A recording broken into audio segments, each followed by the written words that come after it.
Right.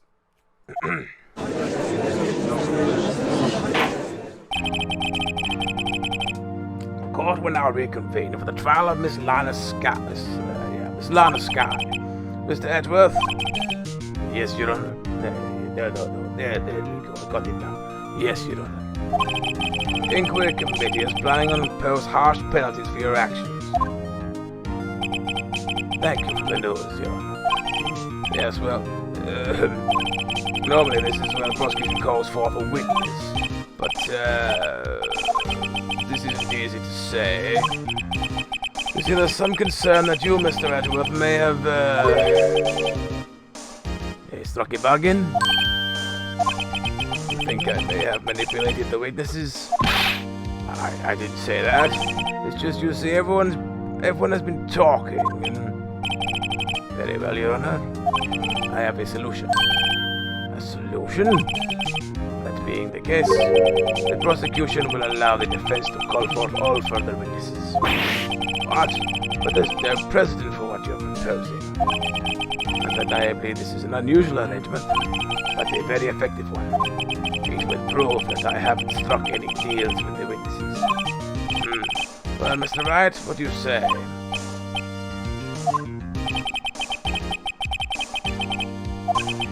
Very well. Defense accepts the prosecution's proposal. Then it's settled.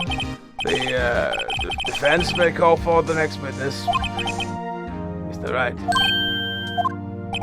you do realize this is your last chance.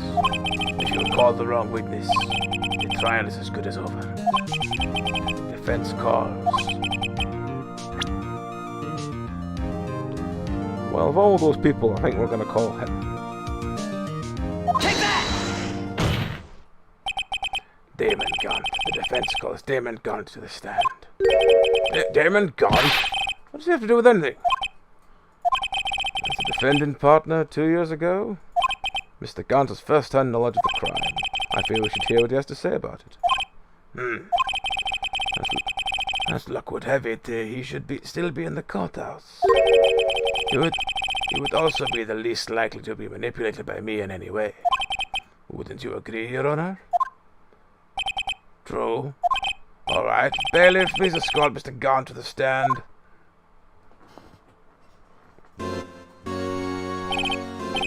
Witness, please state your name and occupation. What is this? Some sort of practical joke? I was on my way to lunch. Your name and occupation, sir. Worthy, are you sure you want to do this? Your name and occupation. So you want to play hardball, eh?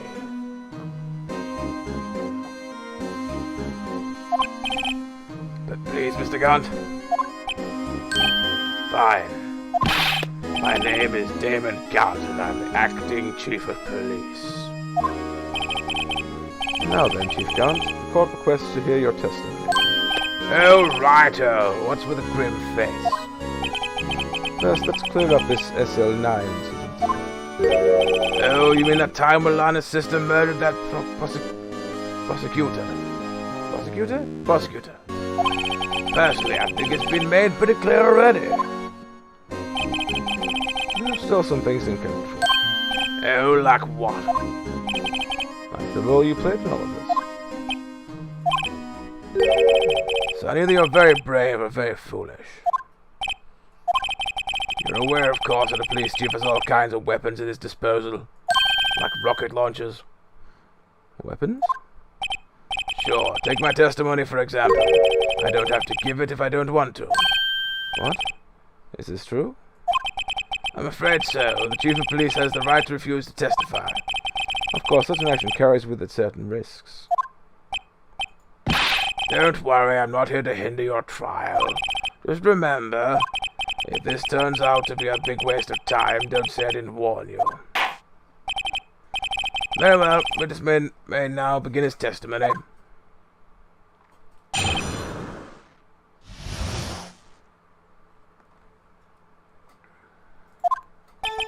As I recall, Neil and I were questioning him that day. To make a long story short, we slipped up. The power outage didn't help either. When we went to my office, we found Lana there. She apparently had already arranged the crime scene. As you can see, I had nothing to do with the forgery. Is that where Doc was arrested? Yeah, him is lying on the floor unconscious.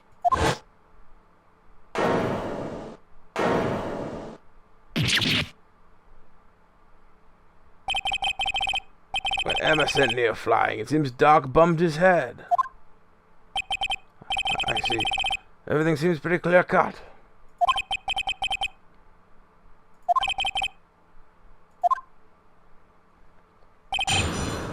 Cross-examination.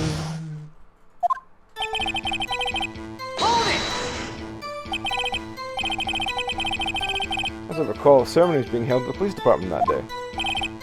Yes, that's right. I guess you could say I'm a workaholic. After winning his award, Neil was all fired up too. That's probably what spooked Doc and made him run away like that. Was the defendant Lana Sky also present in the room? I don't quite remember. At the very least, she wasn't there when Doc ran for it.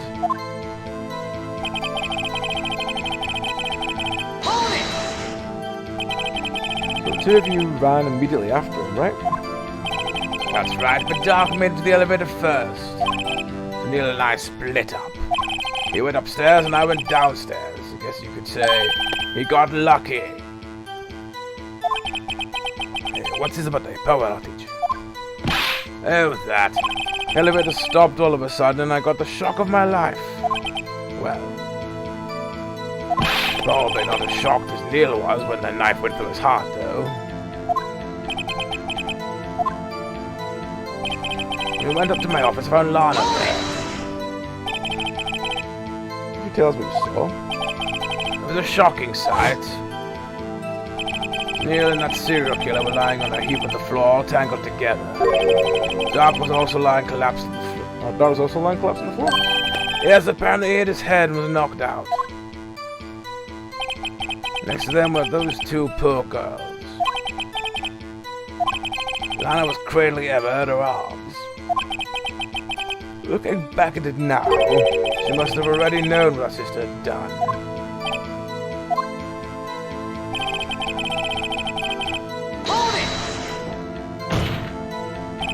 How can you know that? Because of the victim's body, it had already been moved. So that means you found the body next to Lana's desk? That's right. I think you said earlier it was my suit of armor that really stabbed the prosecutor. Yes.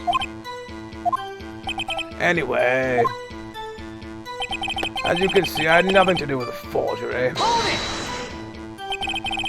So you're saying that the forgery already had taken place by the time you arrived at your office? That's exactly what I'm saying. I can understand how Lana must have felt, but moving a body and hiding it is inexcusable no matter what the circumstances. Staring at the witnesses won't do you any good, Mr. Wright.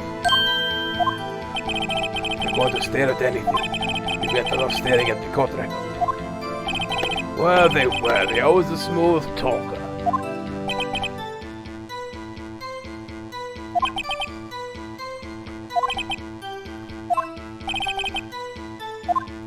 Right, so we've got the link in, so let's have a look at what we've got available to us. So we've got... well, we don't have Goodman yet, we're at this sort of tail end of stuff, so it's not this. It's that dagger. That ID record does have him on it. That glove is possible. That jar is also possible.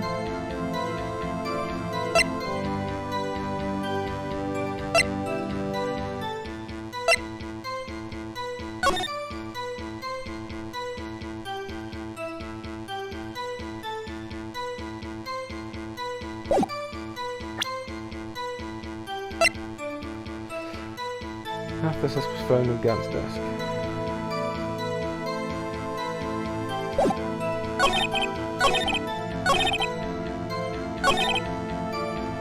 think it's probably tying him to the list of... Objection! Yeah. You claim it had nothing to do with the forgery, but I'm afraid that claim you cannot back up. Explain yourself. Several pieces of evidence were found in your office. Take this list, for example. That's the list Emma Sky drew a picture on. It was discovered in your desk. Not only that, but a piece of this jar that was sitting in your office, was found inside your safe. Found where? You see, Chief Gant. Take a drink before I go any further. You see, Chief Gant. These articles of evidence uncovered in your office Are both concrete proof that you also played a part in the illegal investigation. Chief God, what's the meaning of this?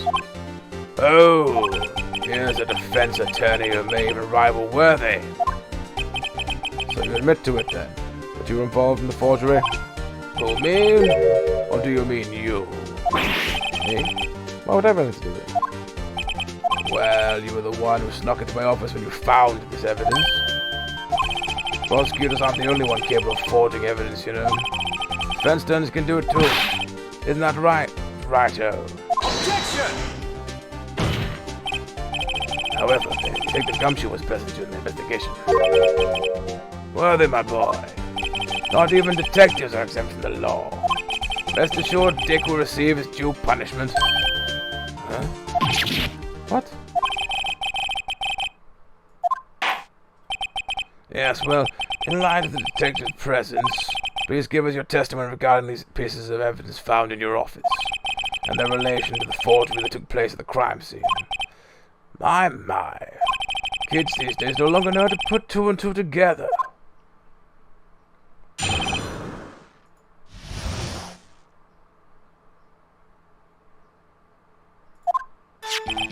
Let's see, where was it now?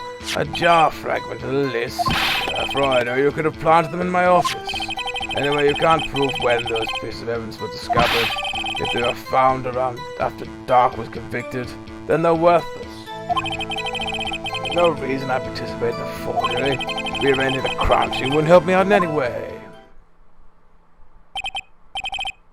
Mr. Wright? Mr. Wright? Yes, Your Honor? When investigating the crime scene, you should have been more careful to observe protocol. You do understand that I'm chief of police, right? There will be consequences. Indeed, I believe I will press charges, so you won't make the same mistake again. My apologies. Would you mind waiting until tomorrow for that? Today is, well, you know. All right, Eugene, in return, though. I know, that place, right? Hmm?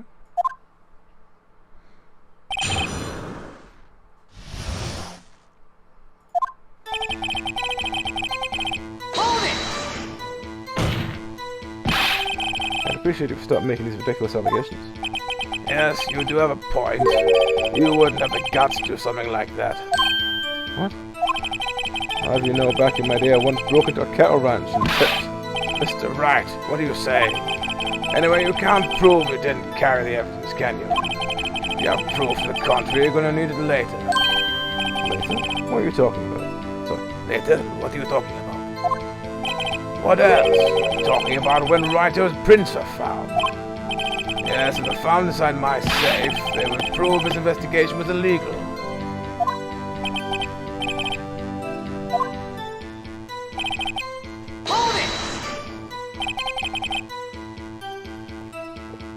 What do you mean by that? This is all purely hypothetical, of course. But suppose I did place those items in my safe. Such an act wouldn't necessarily constitute forgery. Objection! Concealing evidence found at a crime scene isn't forgery. I'm not through speaking yet, Righto. It all depends on when the evidence was discovered.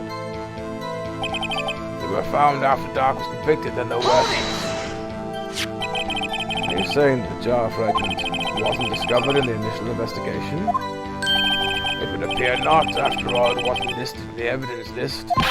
For all we know, it could have suddenly materialized the day after Dark was sentenced. Objection! Oh, and wouldn't that be convenient? Right. The chief is talking about the possibilities, so as long as you can't rule that out, you're the marks, however clever they may be, will only succeed in wasting time. Come on, Righto! Think about it. Hold it! How can you look me in the eye to see that? Because I'm innocent. Remember, who was it that murdered Neil? Not sure I care for the word murder here. But in the end, the person responsible for Mr. Marshall's unfortunate demise was Emma Skye. Well, now do you see? Hold it! The arrangement of crime would help me anyway. Really, Chief Gant? At the very least, there was one very large benefit you reaped from all of this. Oh, I wasn't aware. What's this benefit? That would, of course, be the position you have, Chief of Police. Oh. The resolution of SL9 incident secured your promotion to Chief. That in itself is sufficient motive. Oh, ho, ho. Oh, that's a good one. Hmm? Do you really think I'm that incompetent? What do you mean? Even without the case, I was already in line to become the next chief. Resolution of SL9 merely sped up the inevitable a little. Is that true, Edgeworth? Yes, he was going to be made chief anyway. God. Be careful when pointing that finger, or you might wind up being the one pointed at. So that means there is only one possible motivation for you to commit forgery. If you didn't do it for yourself, then you did it for someone else. Don't be silly, Worthy. You know me better than that. There are only 3 people to look out for. Me, myself, and I. There, it's out in the open now. Would you mind if I changed my testimony a little? By all means, please do. I would be anyone's accomplice if there was nothing in it for me. Hold it! Nothing in it for you?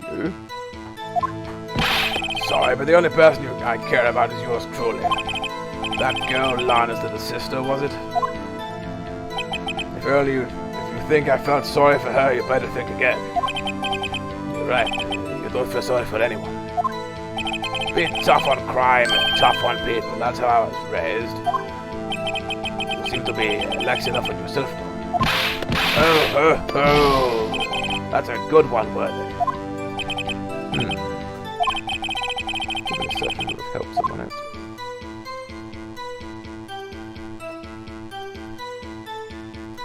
Would he have helped someone?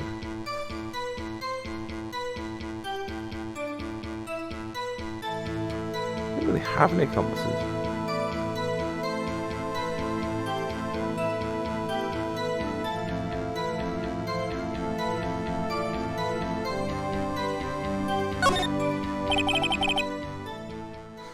True, you might not help them out for anyone for their sake, but if it benefits you, you might decide to assist someone. Mr. Wright, it appears you're positively determined to portray the chief as a nice man who likes to lend people a hand. Very well, then. Who is this person you believe Chief Gunn may have helped forge evidence? Take that! Chief Prosecutor Lana Skye, the defendant? I believe it's quite obvious in light of the circumstances. Emma Skye fell victim to an unfortunate series of events. Who would want to help her more than her own sister Lana? And as for Chief Gant, he would also have a reason to help Lana if she asked him to. That reason, of course, is self-profit. Self-profit? What do you mean? After the SL9 incident was resolved, Lana Skye was appointed Chief Prosecutor of the Prosecution's Office. The person who arranged this job was you, Chief Gant. But how would he profit from all of this? he would be able to use the chief prosecutor as his puppet. Essentially, he would acquire unchecked authority over all investigations. Do you mean to tell me that despite the chief's formidable appearance, he plays with puppets?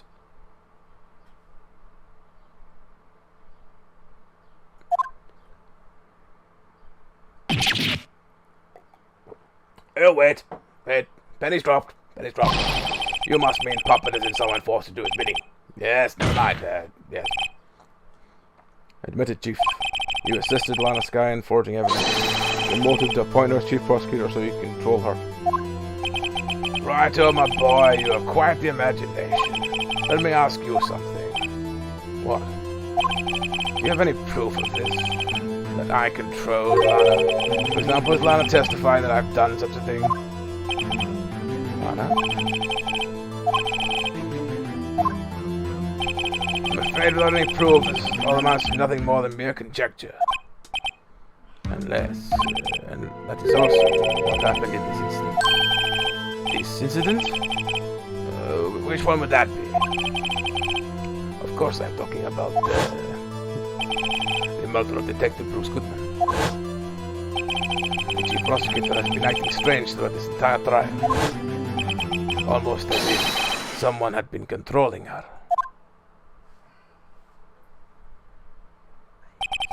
Worthy, you better watch your tongue. I wouldn't want you to get hurt. What do you mean? What he means, Your Honor, is that Chief Gant is involved in the murder of Detective Goodman. Not only that, but the Chief is now making Lana take the rap to cover up his involvement. What?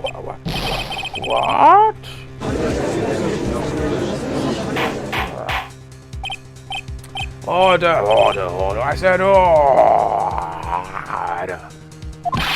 Mr. Wright, you can't be serious. This is an affront to the highest ranking officer in our law enforcement agency. The accused chief plays of blackmail and murder? That's impossible.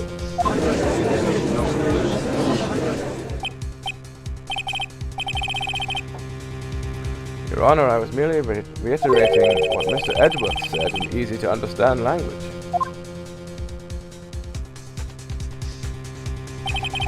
It's too late, Mr. Wright. There is no turning back for us now. Can you prove this, Mr. Wright? The chief, a high-ranking officer of the law, is involved in this murder?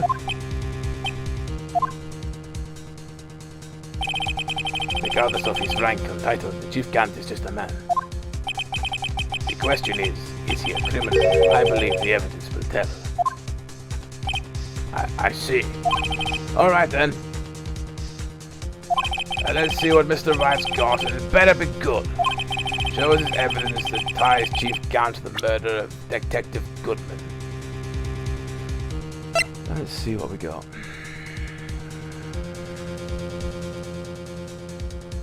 One knife wound. We have... what else have we got?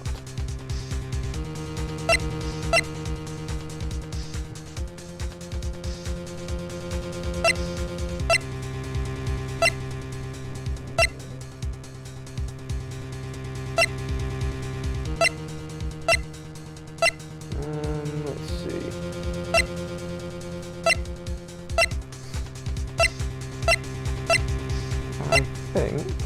I think we're gonna have to go with the earlier stuff.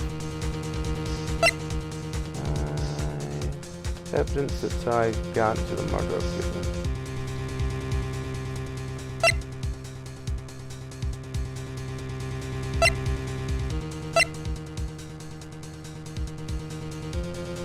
I'm feeling it's that, but...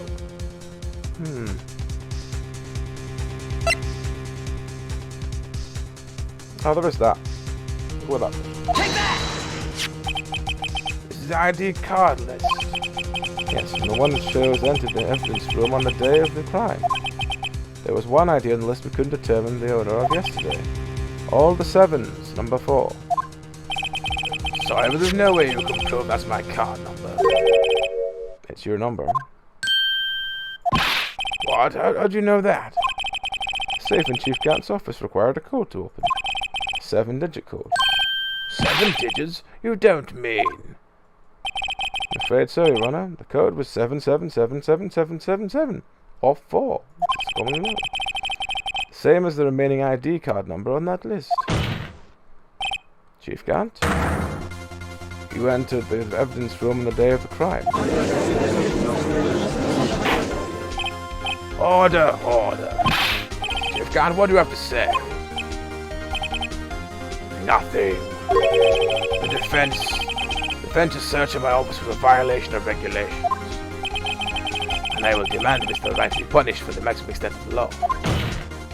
But right now, this court demands an explanation from you about the use of his ID card. Chief Gant, so you admit it? You entered the evidence room on the day of the crime? What about it, what about it? I'm chief of police, whether it's the evidence room or the bathroom. What's the difference? I can go anywhere I want. Tell me, when you entered the room, were you alone? I always go to the bathroom alone, as I do with the evidence room. Detective Goodman wouldn't happen to be with you that day, would he? Of course not. Why would he be? I hadn't seen him in days. Objection! You hadn't seen him in days, Chief Gant. I'm afraid you just undone yourself. On that day, you had to have met Detective Goodman. What do you mean? File's purpose is to determine Lana Sky's guilt. Objection! No, it isn't, Your Honor. Trial's purpose is to determine the truth. Sorry. No, it isn't, Your Honor. It is the trial's purpose is to determine the truth. If Chief Gant met with the victim on the day of the crime, then we need to determine one thing: what transpired during that meeting. In that case, Mr. Wright, I'm going to have to ask you for evidence. Show us proof that the victim went to meet Chief Gant on the day of the crime.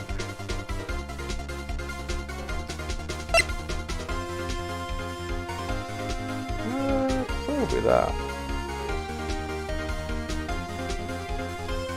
Take that!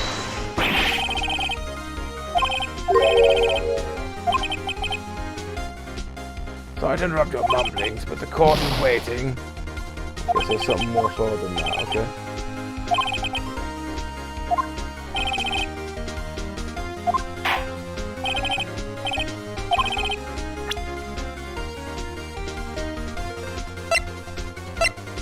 There'll be something more solid than that. So we've done the ID record.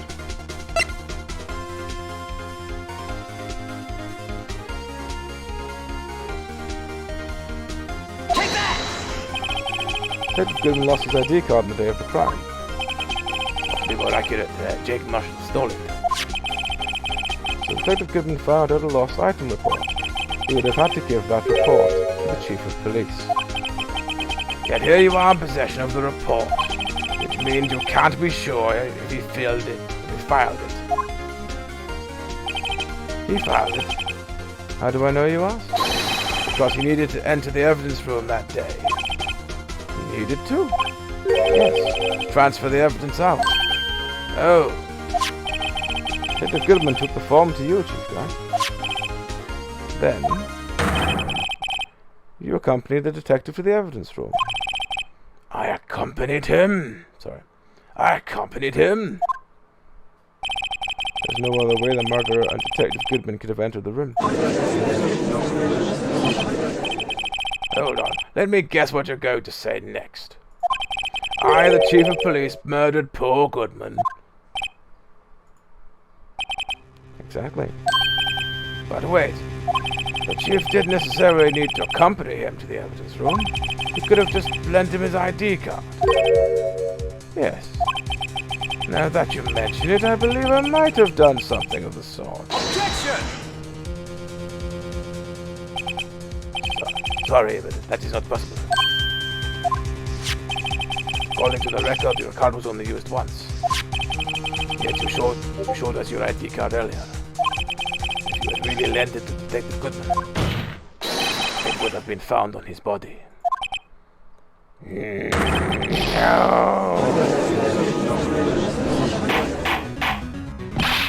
Chief Gant, you did it. The murder was most likely a spur-of-the-moment crime for no one in their right mind would choose the police department as a place to commit murder. After the murder, you contacted Lana at the prosecutor's office.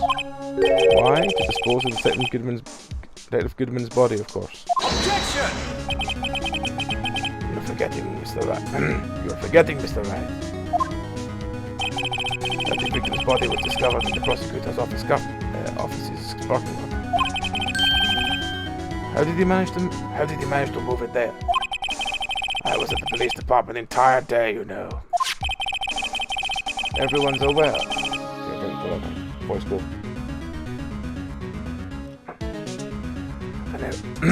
And everyone's aware that Lana stayed at the prosecutor's office after the ceremony.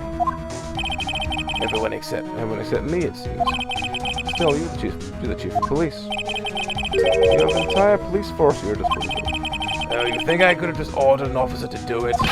Hey, you take this here dead body over to the prosecutor's office. I don't think so. Chief Gant, you left all the evidence we needed to prove how you moved the body to the prosecutor's office. All this time I thought it was a useless crew taking up space. How would Chief have moved the body? Mr. Wright, show us this evidence.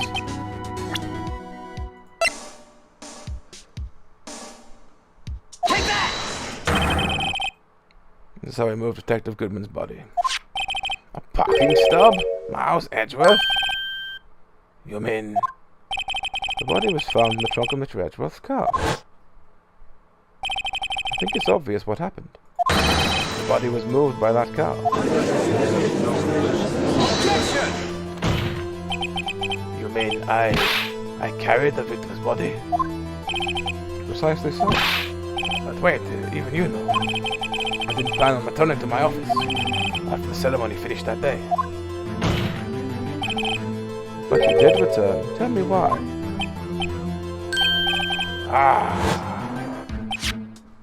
I was asked to go by Chief Gant, no less. He told me he wanted to keep it here in the prosecutor's office. In any case, on the day of the stabbings, I brought it back here. So you see, what you're really taking to the prosecutor's office wasn't the screwdriver. Got the victim's body in your trunk. Detective Goodman's body was carried in the trunk of Mr. Edgeworth's car? Yes, unless of course you have another explanation, Chief. Why else would you have Mr. Edgeworth transport evidence from a closed case? There's only one plausible explanation. Transport the body to your accomplice, Miss Lana Sky. Order, what's going on here? Is there no room for a battle on the defense's outrageous accusations? Think back to the photograph in the Star Trek of the prosecutor's office. It's not a photo of a body being stuffed into a trunk. This was not a photo of a body being stuffed into a trunk to be taken away. It's exactly the opposite. It's a photo of a body being taken from the trunk. It's the photo of the body being taken from the trunk. Chief Gant, please say something. I believe your time's up. My time's up? Sorry, Writer, but I'm having lunch with the District Attorney General after this. Let's get going if we're going to make in time for the early bird special. Objection! But the cross-examination isn't finished yet. Remember what I told you earlier. Police Chief has all kinds of weapons at his disposal. Weapons? Like the right to refuse to testify, and I'm invoking that right now. What? It's not a right to be casually invoked. There are certain risks to be considered. Objection! You're going to just run away after all of this? Run away? Don't make me laugh, were they? I stabbed old Goodman. Stabbed old Goodman. Is that what you're saying, Rat? But if you had any conclusive evidence, you would have presented it by now. Well, You think I had Lana dispose of the body? If so, then show your proof and get it over with. I'll say it again, Mr. Wright. Demon Gant is the current chief of police. court will not tolerate any accusations against him without concrete proof. Well, Mr. Wright, Your Honor? do you have any concrete proof? Proof that Chief Gant murdered Detective Goodman and made Miss Sky dispose of his body?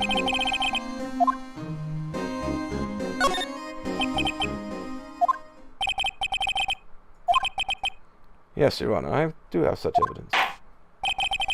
Then please hurry up and present it. Just remember, it better prove Chief Gant murdered Detective Goodman beyond a shadow of a doubt.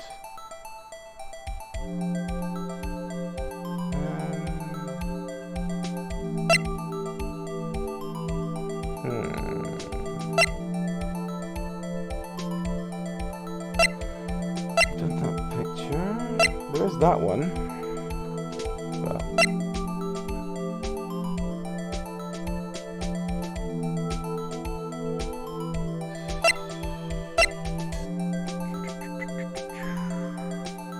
Horrible feeling we're gonna go around in circles a bit for a bit.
Really not sure what to try for this one.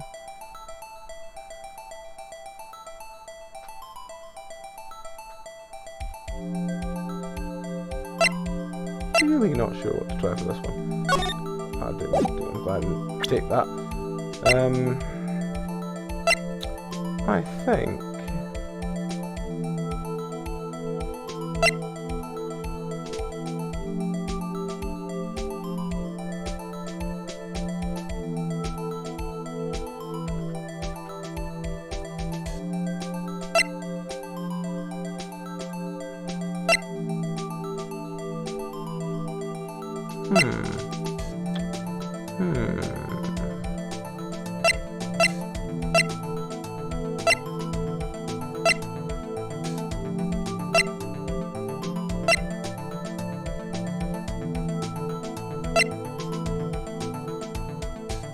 I don't think there's anything in this end row.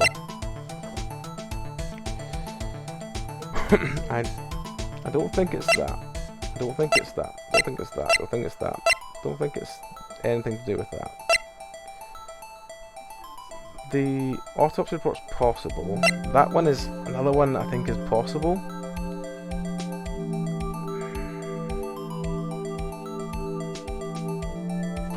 You know what? I'm gonna try that. Because I have a horrible feeling it's that. Take that! It's proof as to whether or not it's enough to demonstrate the chief's guilt. I'll let you be the judge. But I am the judge. Oh, right. Well, what do you think, Your Honor? Well, I think, Mr. Vitus, I'm going to be late for lunch.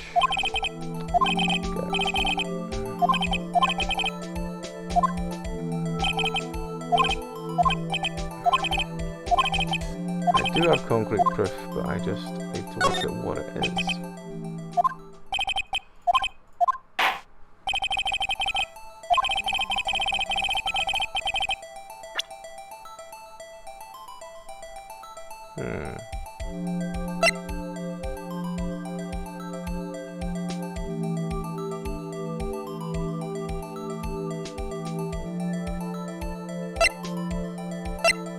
Maybe it's the knife.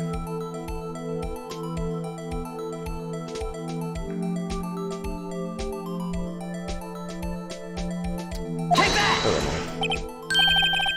No, this is another one that's... Nope. Ah, damn. Let's try again.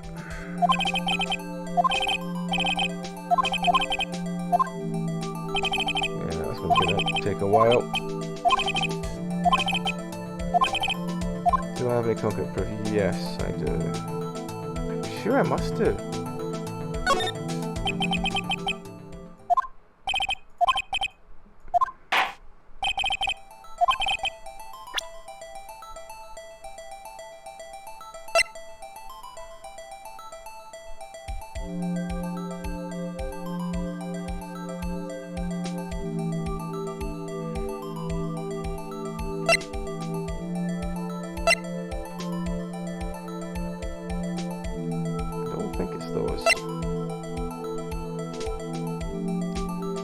Death due to loss of blood.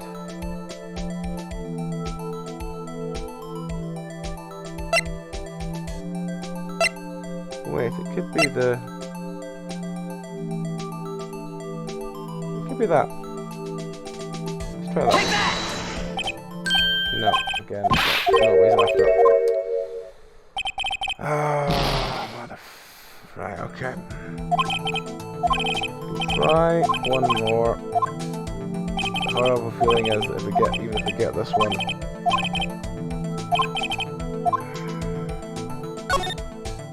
there's gotta be something. Gotta be something. Right. It's not the attorney's badge. I doubt very much it's the ID, because the ID was mostly involved in the guy who wanted to be a cowboy. Don't think it's the King of Prosecutors trophy. Or the knife. I don't think it's Parker's stuff, because Parker's stuff had the one thing it was useful for already. Don't think it's the Blue Badger. It could be the autopsy report, but I don't think so. I've tried the Goodman's note and it's not that.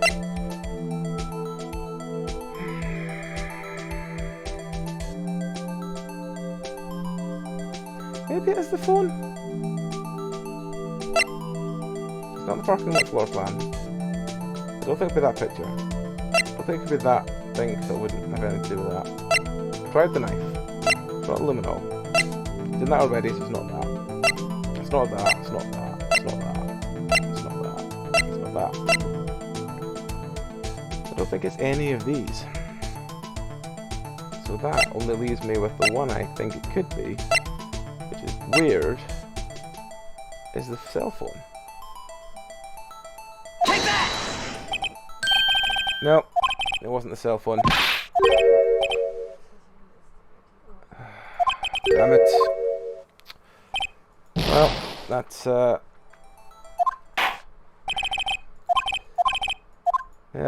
Got to speed back through it all over again. Nope. That's fine.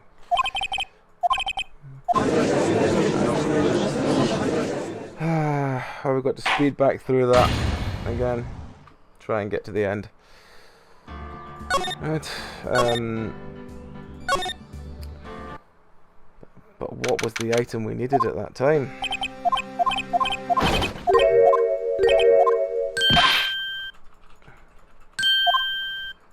What was the item that we needed to stop him leaving?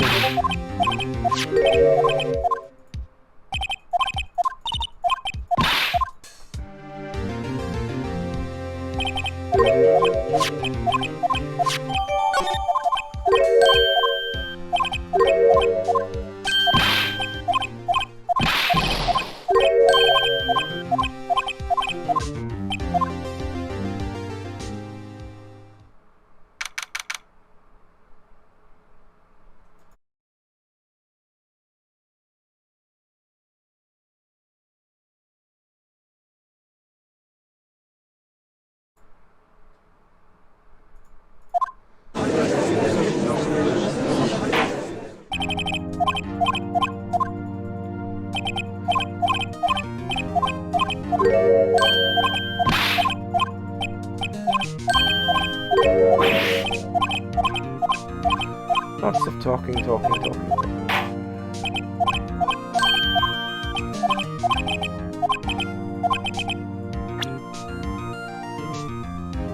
Take that!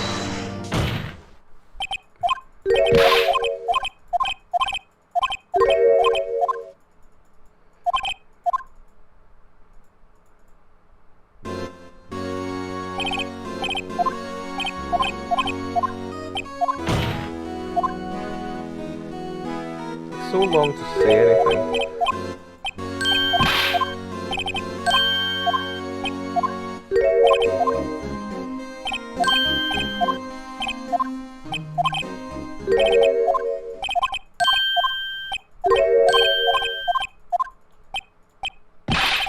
Cat, what are you doing?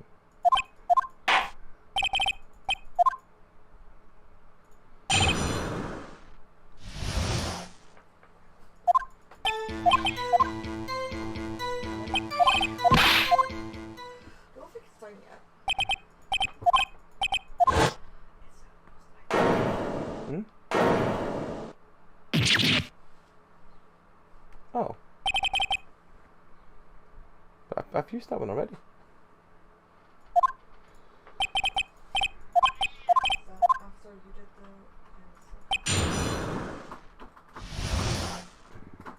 Lost item report, then added parking ticket on the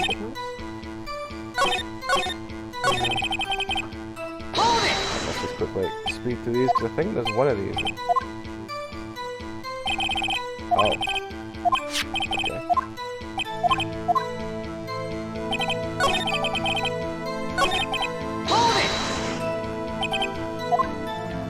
Running through.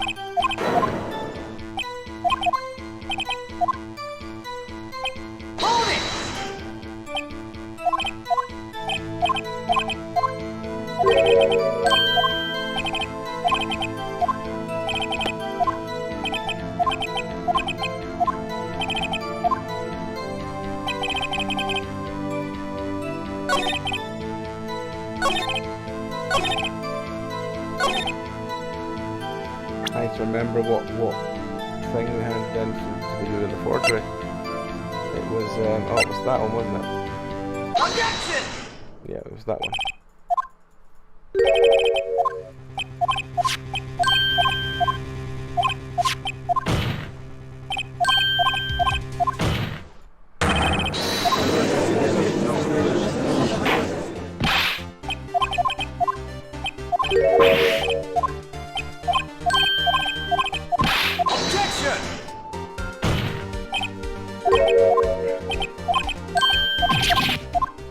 Really wish there was a faster way to get back to this, but I suppose that's the whole point of it. You need to try and be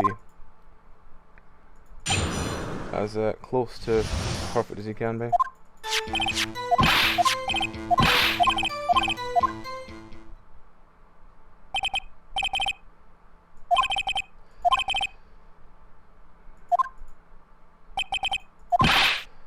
I had a slight mental scare for a second. I thought I could redo the pot bit, and I was like, no, thank God, that was yesterday.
Oh, get on with it, you. Come on.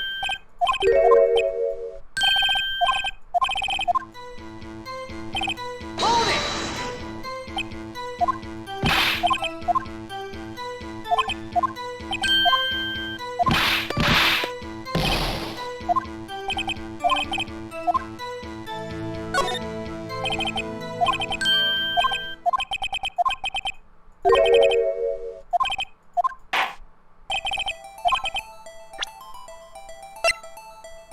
Take that!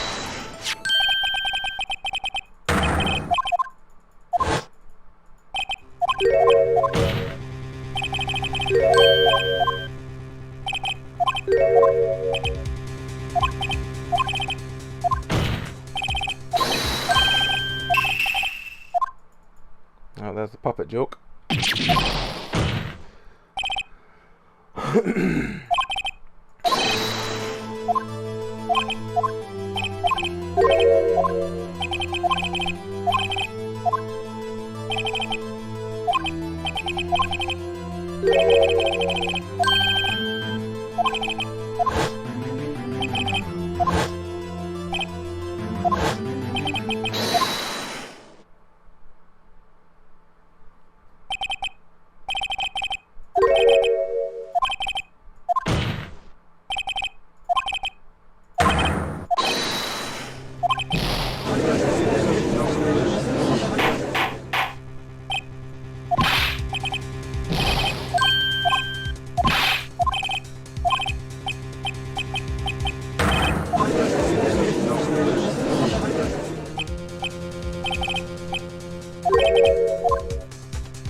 Shows the evidence that Gatlin's microwave was the...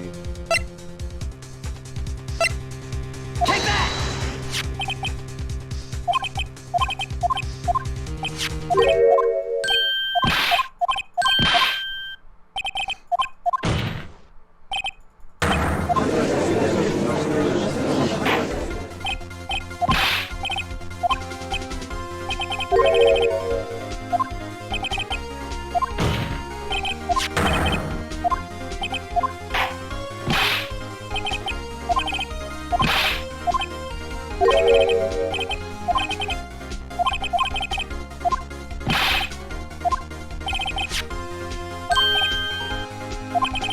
Objection!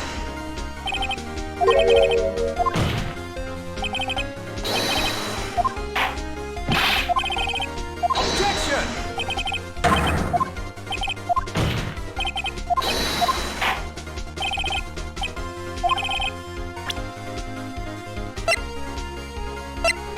Take that!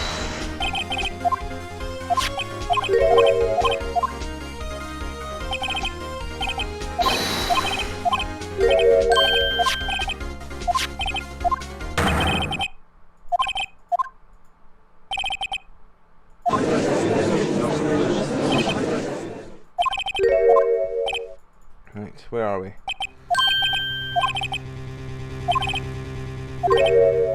Objection!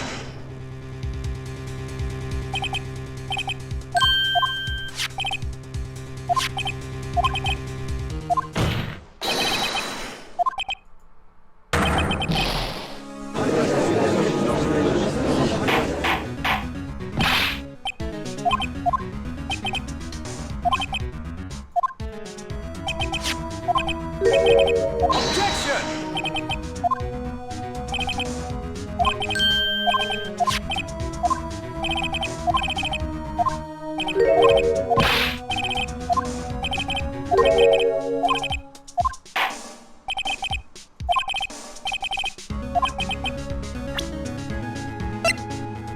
Take that!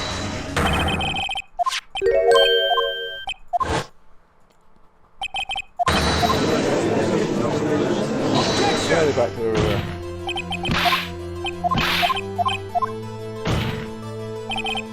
Good,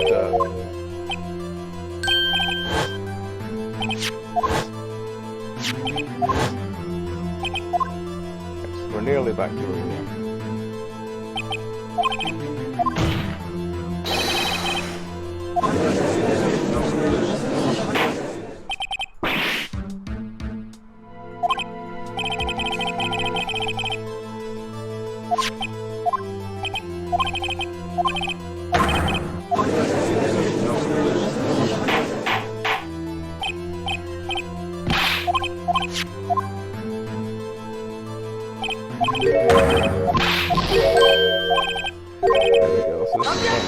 place to leave.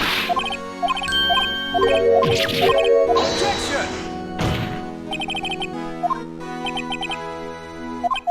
So doing a runaway.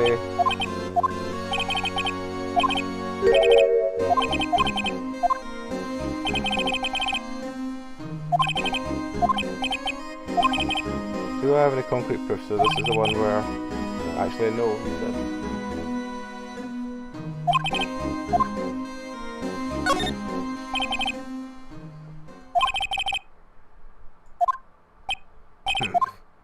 COJ. In this case, this court is forced to penalise your allegation against the chief. It's a generic gamble when you can't afford to lose, Roger. It seems that Lady Luck was on my side again today. OG, I'll leave the rest to you.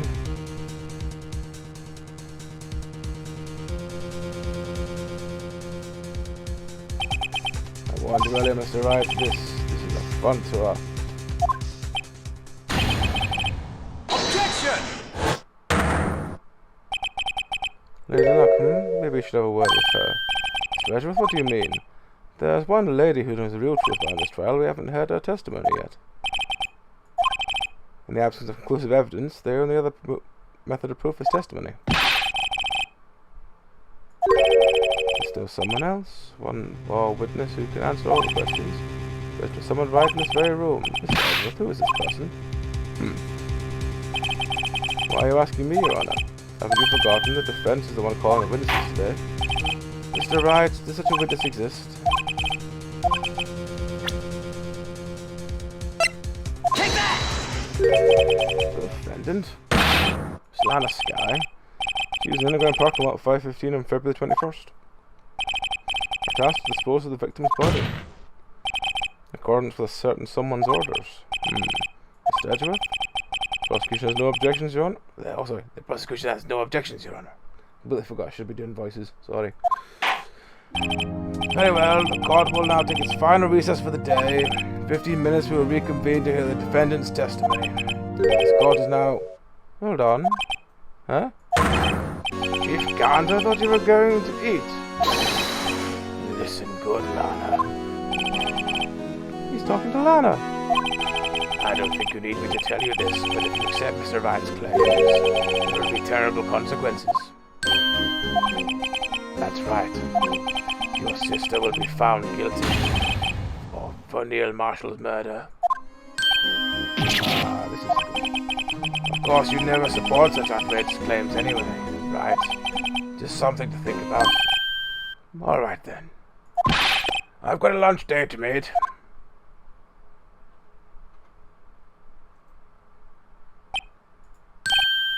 Okay, if there isn't any further objections, this court is now in recess.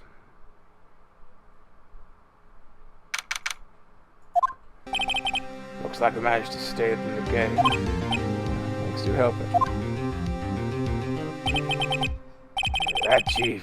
That chief, he's something else, eh, pals? Detective Gumshoe. I'm not a detective anymore. Oh yeah. Sorry about that. Oh, don't worry. I've already decided where to work now. At your office. My office? Sure. I'll take that place of that top-knotted girl I used to work with. What do you mean, Mayor? Still, it looks like we're all at the most now. Chief can't start it again. How does he always get the upper hand? It's not fair he has the right to refuse testimony. Settle down, Ryan. Settle down, Ryan. Remember what the judge said. But Chief, it's not right to be casually invoked. There are certain risks to be considered. Risks? What does he mean by that? It's simple. If the chief refuses to testify, the opposite also holds true. You mean he forfeits the right to say anything too? Emma, are you okay? Coming to the knowledge that you've killed someone and you're completely fine? Yeah, when I came to, I was in the medical office. Yes, when I came to, I was in the medical office. I've been listening to the trial from the gallery. Sorry what I said before. No, don't be. It was the truth. You know what's funny? I almost feel somewhat relieved that I killed someone and I'm now fine. Relieved? Yes. Now I finally know what really happened. I think all this time, my sister was being blackmailed by that terrible man. And she did it all just to protect me. Ever since that appointment with Chief Prosecutor, everyone who knew her said she changed. Perhaps it was easier that way for her. What do you mean? What do you think I mean? To follow Chief Cat's orders? She must have shut herself up deep inside. To force herself to do anything and everything the Chief told her to do. That must be why she became so cold. It was all my fault. All because I murdered Mr. Marshall. Thing everyone could have done. Hey, don't go blaming yourself now. If you want to blame anyone, blame society, pal. Chief Camp may be able to fool everyone else with his forgery, but he can't fool my memory. I remember now. I knocked Mr. Marshall into that armor. I see. Well, we better go back. It's time for the final act. Emma, why don't you wait in the... No! I'm coming in with you. I want to be there. When Lana tells the truth. Let's go, Wright. It's time to end this. Oh, thank God, there's a save point. Oh.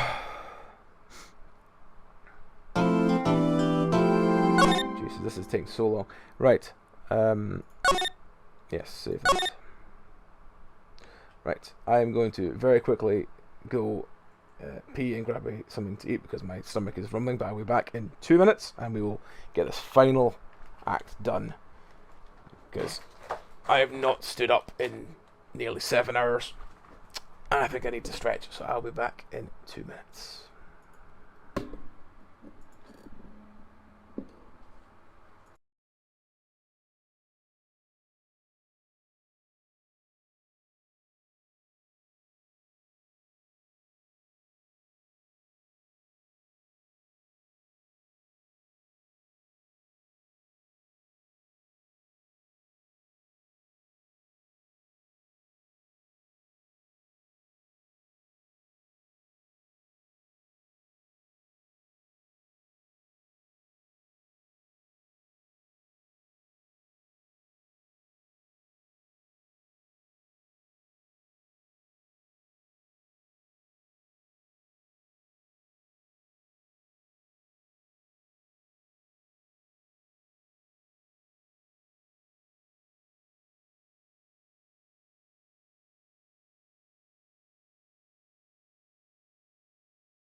Alright, we're back.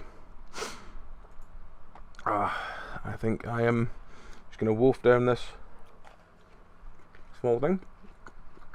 And we're good to start. Let it load in.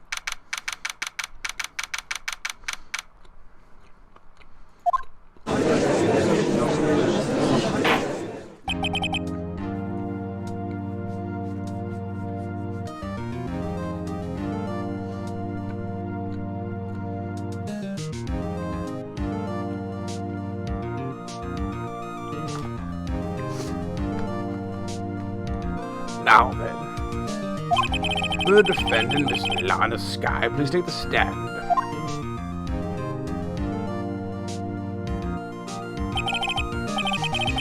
Miss Lana Sky, you are the chief prosecutor. I'm sure you're aware of what is required of you. But Mr. Edgeworth, you already know everything. You know all I've done in these past 2 years. Please provide the court with your testimony, Miss Sky. And remember, you're under oath. We want to hear the truth. Of course, the truth. Lana, no matter what happens, I'll always be your sister. Even though I'm now a murderer, but I'm still taking it really well. Now then, your testimony, if you will. First, tell us about your relationship with Chief Gaunt.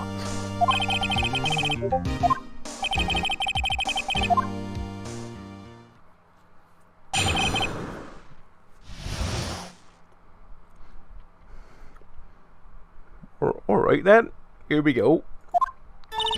I worked alongside Gant for years. There's no truth to this blackmail theory. I fabricated the evidence 2 years ago all by myself. When I found Prosecutor Marshall's body, I rearranged the crime scene. My only motivation was to get Dark convicted. I had nothing to do with Emma.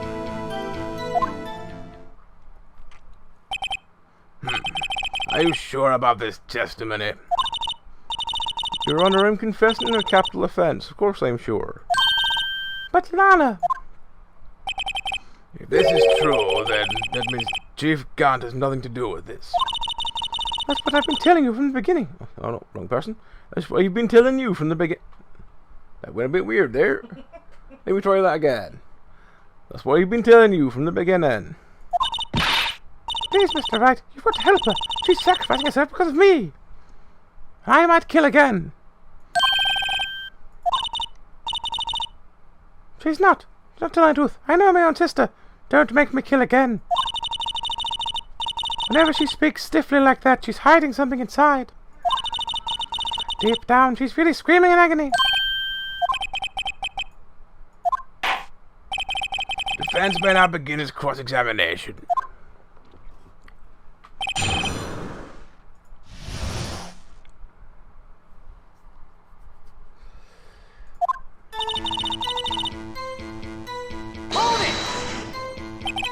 How many years exactly? Ever since I made senior detective. Let's see, I was 24 then, so that'll be 5 years. Detective Gaunt and Detective Sky were legendary partners. Even though they were together 5 years. I personally saw them testify in numerous cases.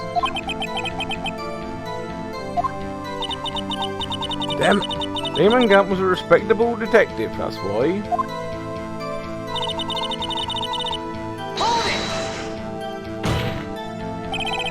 The thing about it, Miss Sky, you didn't murder Detective Goodman. You told me as much yesterday in jail.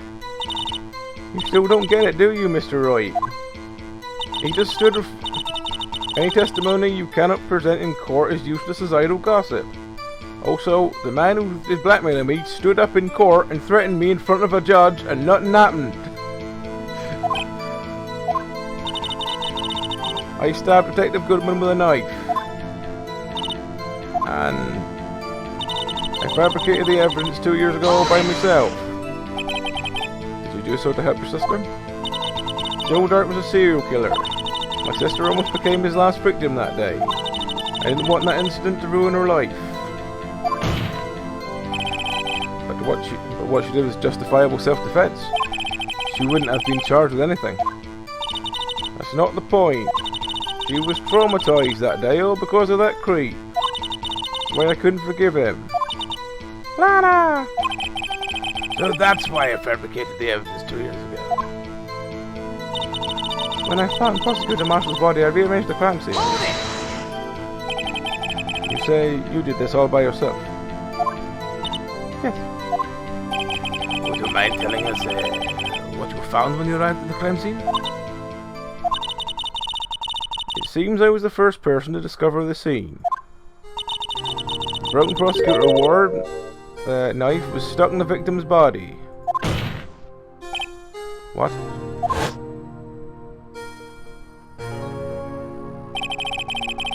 The prosecutor marshal died from an unfortunate accident. Wrong person. That's only a situation you deemed was possible. The reality is, it wasn't my sister who took the prosecutor's life. Fantasize all you want, Mr. Wright. I'll never change his statement. You mean Prosecutor Marshall would have been killed by Dirk? Something like that. If that is so, what happened to the other murder weapon? Dirk was carrying a switchblade knife. Oh, that was lying on the floor a little distance away. It was probably knocked away in the struggle. Oh, just to protect me. So when you found the scene like this, what did you do? After all, this is what everything boils down to. I broke off a tip of Dark's knife, planted it inside the wound, and moved the body. Hold it! You planted a tip of Dark's thing, then you moved the body? But why? Why would you do that? Oh, sorry. But why? Why would you do that? All of you people should know, Edgeworth. Oh, you of all people should know, Edgeworth. You've always had a good head on your shoulders.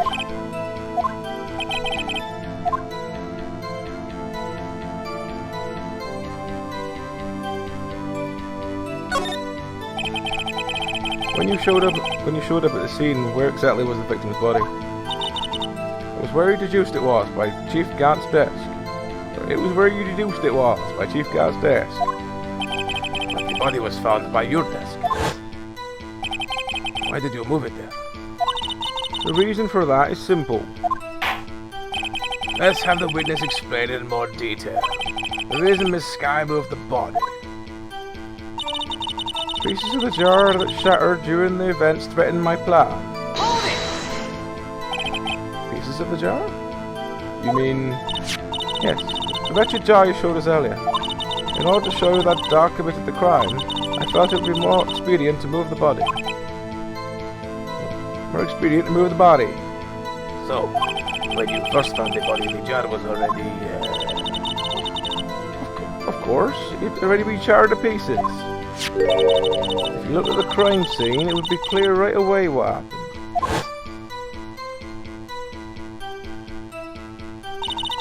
Neil Marshall was dead and Dart was lying unconscious. In other words, the jar must have been broken during the struggle. I see. What's the matter, Emma? Apparently the jar shattered at the time the crime was committed. I have a feeling there is more to it than that.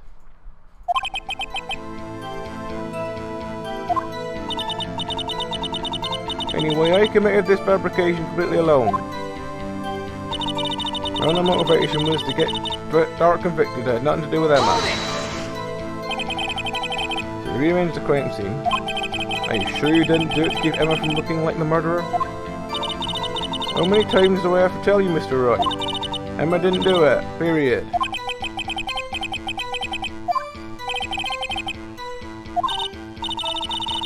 She's lying. She did it so I wouldn't be blamed for what happened. In any case, as a prosecutor, what I have done is unpardonable. There's nothing I can do to make up for my actions. Mr. Wright, my sister's lying. Looks like she's determined to protect you to the end. She insists she fabricated the evidence by herself. There's no way she could have done it alone.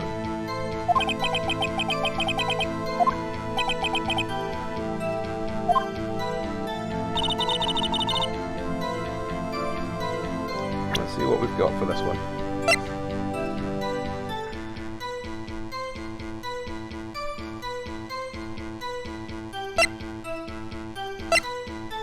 So we're on this one.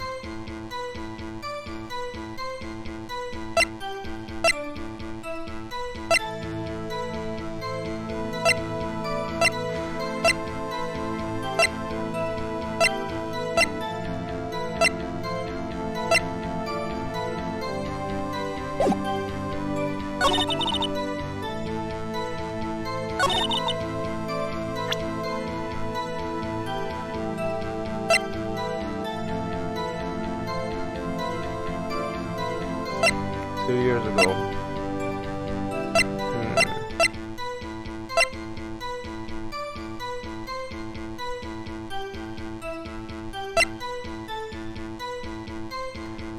Okay, the evidence, surely that one would actually be going up then.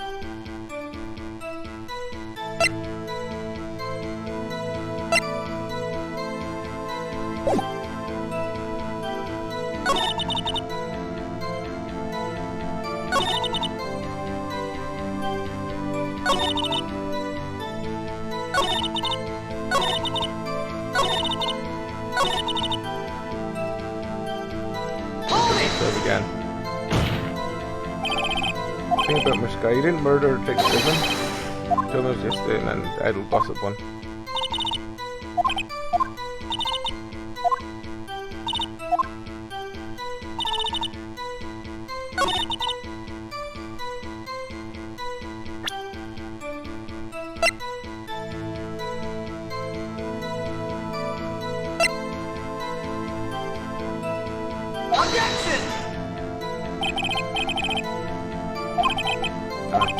No, it doesn't. Damn.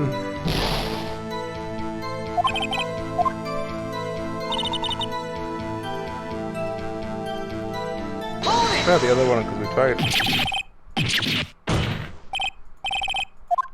We tried the thing,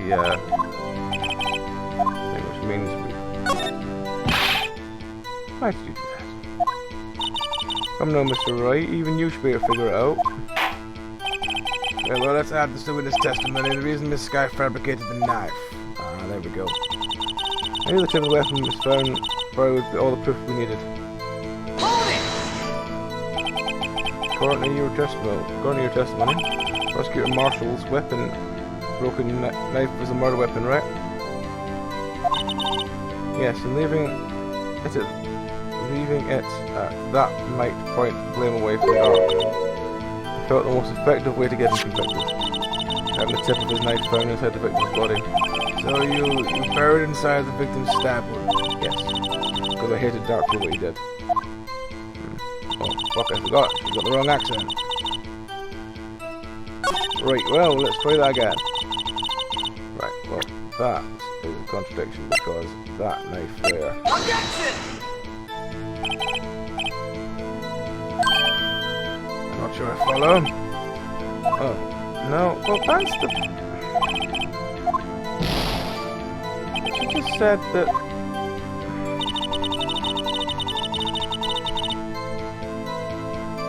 She said all the tip of the weapon was all we needed. But that was that knife there. Was that? Oh no, that was the one. That was. No, that was that one.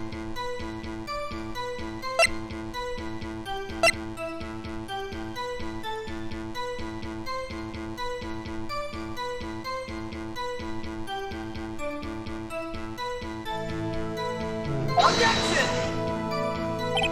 Nice. Paused again.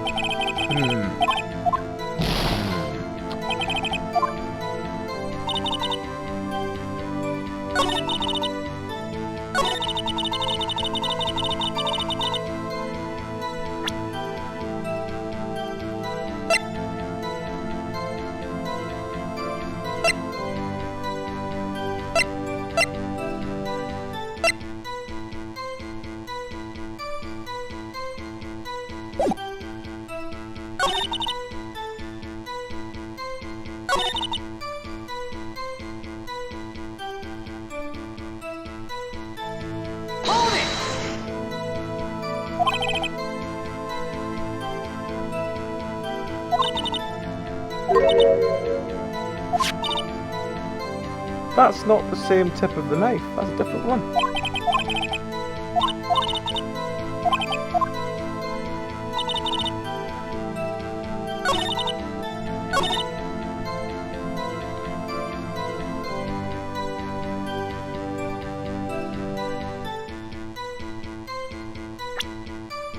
I'm really confused now because I genuinely thought that was the knife. It is the knife. Objection! No, it's not.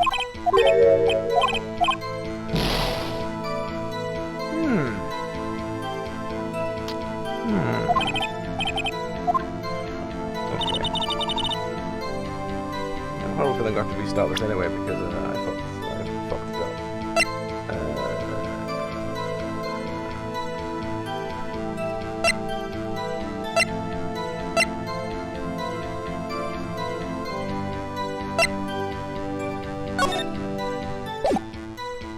Do that.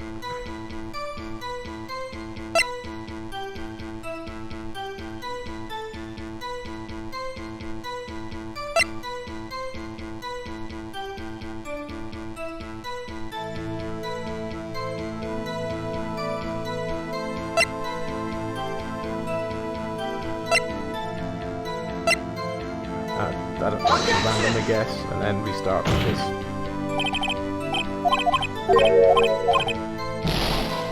let's just restart this because it's just not working. Try again.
Right, let's try and get a top more.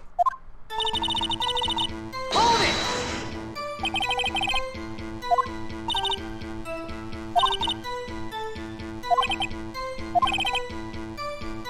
Okay, so that was just the one that did talk about that. Hold it! Hold it!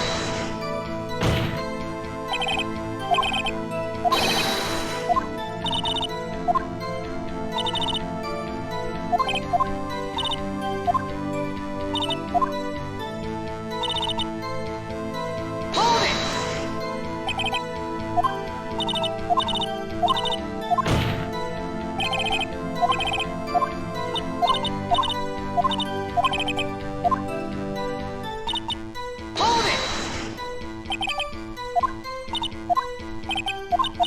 Right, let's see.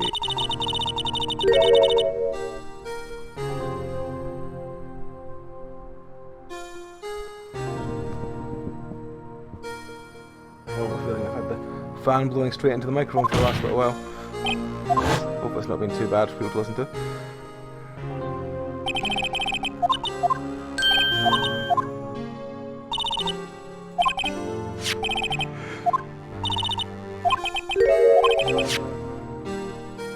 Zach was carrying a switchboard knife. I was lying on the floor a little distance away.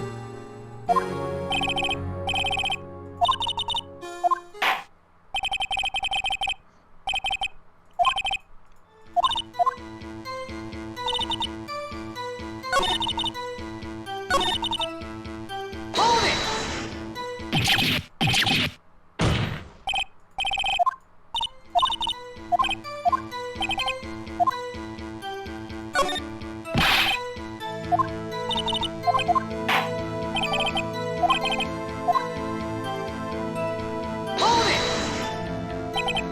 point the customer and the prosecutor marshal's weapon broke loose.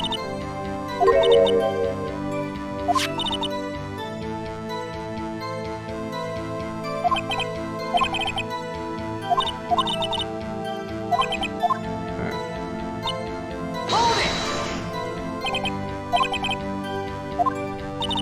Okay, that's fine, but Emma didn't do it, period.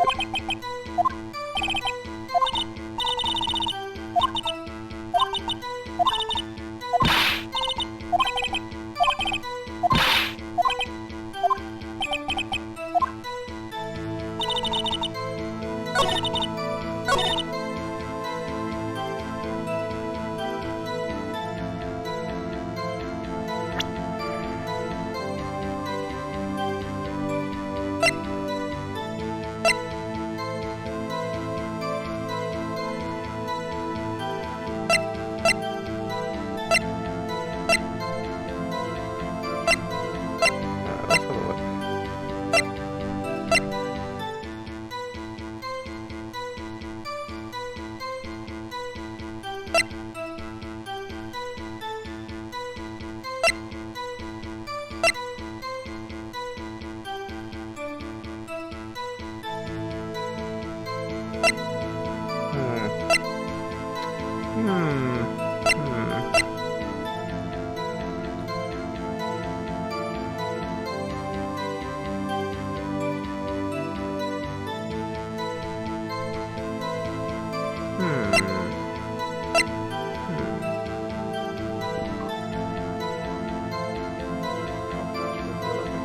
For everyone.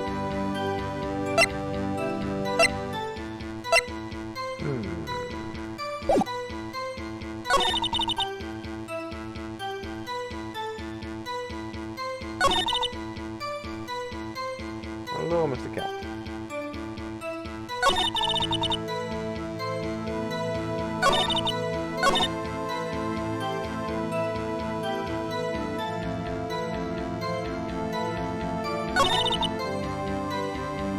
Hold it!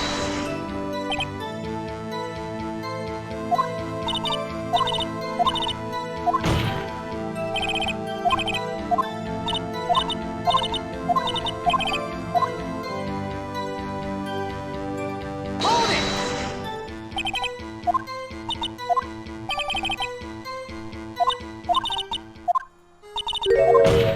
What's the other one he's asking about now?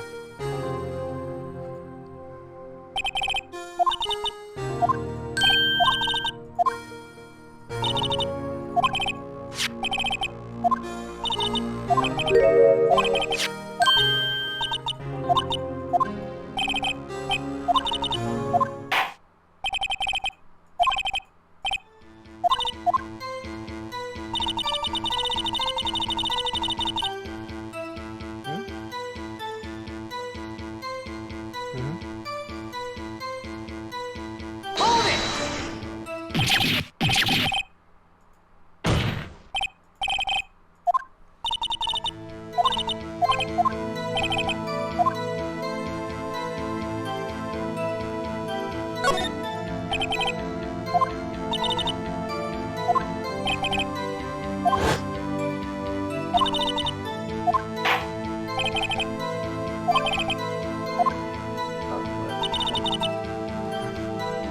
Pieces of that jar shattered during the events that in my plan.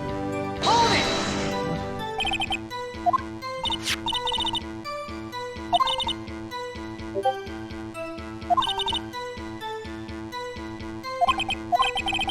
When you first found the body, the jar was empty. Of course, it had been shattered to pieces. Look at the crime scene, it'll be clear what happened right away.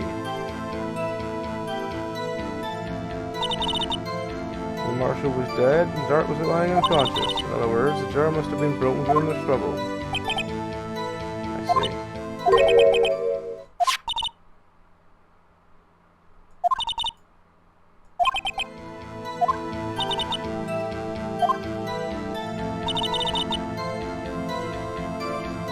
Hold it!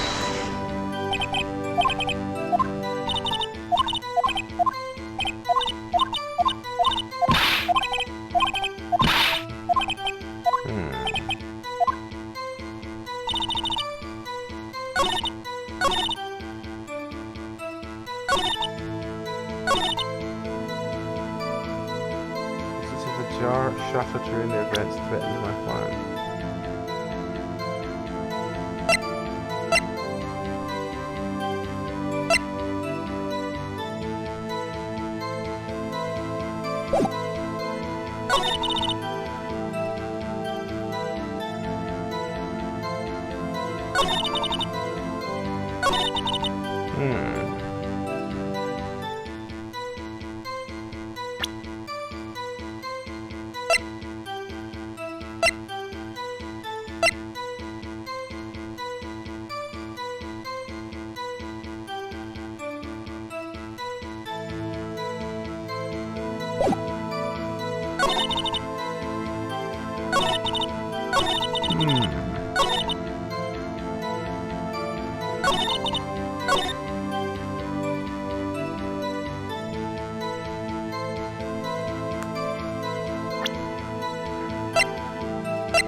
I think I'm missing something really obvious.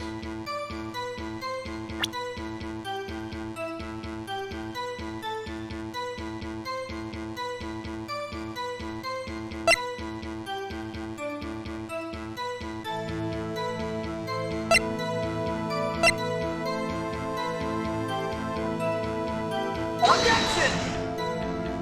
That? No, it's not that. Okay, it's not that.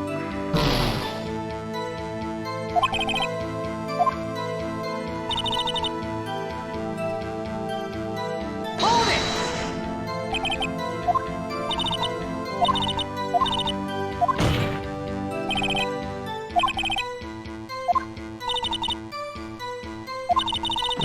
I'm not seeing what I'm missing.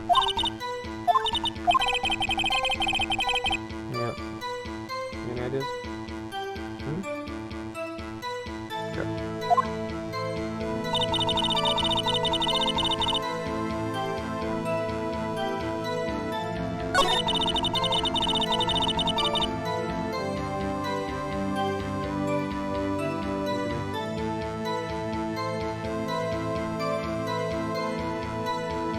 First one with Lana.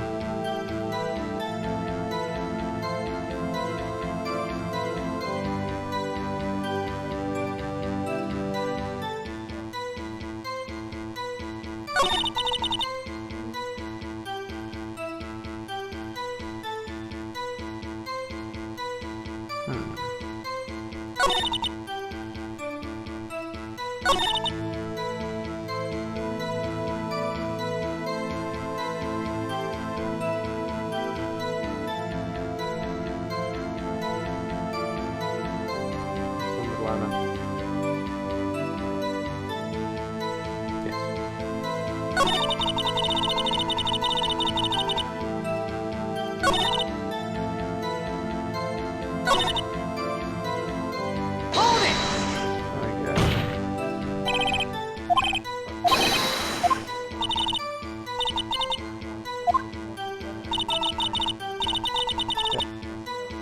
Yep, done that.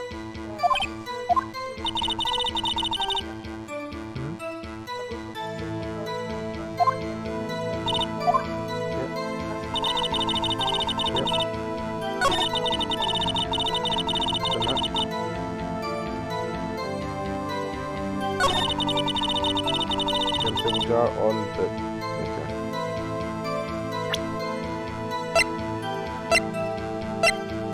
Objection! It was the jar. This guy, I understand how you feel. You committed that crime 2 years ago to protect your sister. You mean the forgery at the scene when near Marshall was murdered?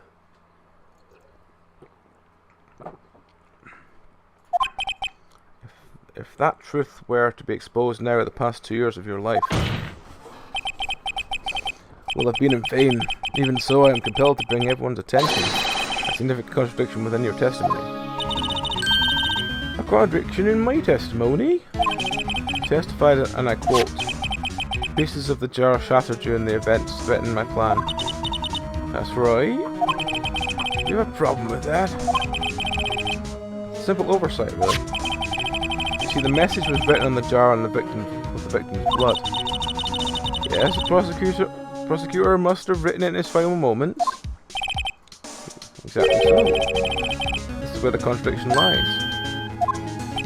In order for the victim to be able to write his message on the jar, it must not have broken before he died. Ah. He couldn't have written Emma's name on a shattered jar. Order, order. Your Honor, it would appear more information is needed in regard to this jar and its bloody message. Maybe missing something critical here. Something critical? Chief Prosecutor, it seems you're in the dark as in the dark as we are about the truth towards which we're headed. What? Just tell us exactly what you saw. We'll piece together the information to arrive at the truth. Very well, the witness may continue her testimony.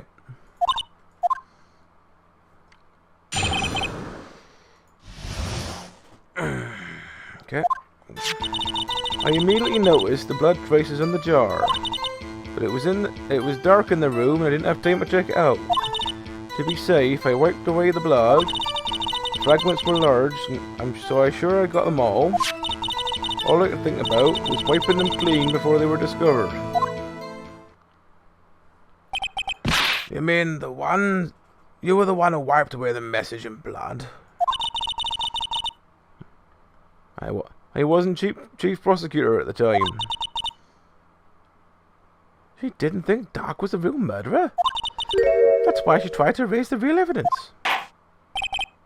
Very well, defense may now begin its cross-examination.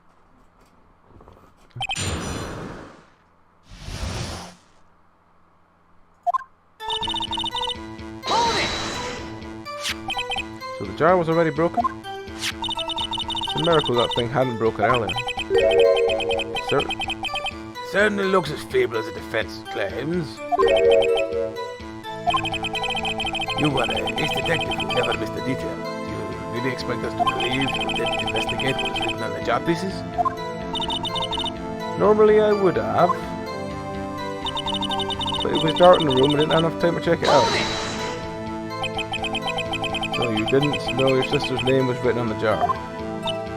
No. If I had known, I would have gathered all the pieces and ground them into dust.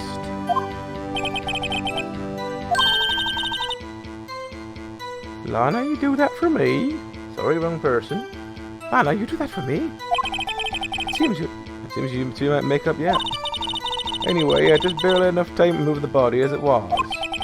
If someone happened upon the scene, you'd lose your chance to erase the evidence. You must have been in a hurry. I was. I knew I had to destroy the evidence before anyone came. This is rather shocking.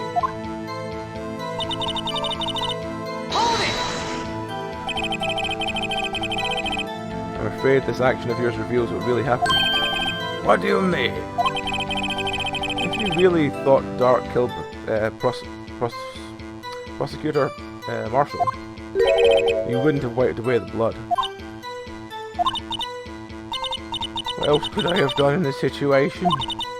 Lana! I only had a few moments. There wasn't enough time for me to do anything else but gather up the pieces. The fragments were large, I'm sure I got them all. But how could you see with the power out? It should have been pitch black in that office. The detective is always prepared, Mr. Wright. Sorry. The detective is always prepared, Mr. Wright. Even now, I carry a pocket light and a camera with me. I even carry a bottle of emergency luminol wherever I go. I never miss anything, I got every last piece.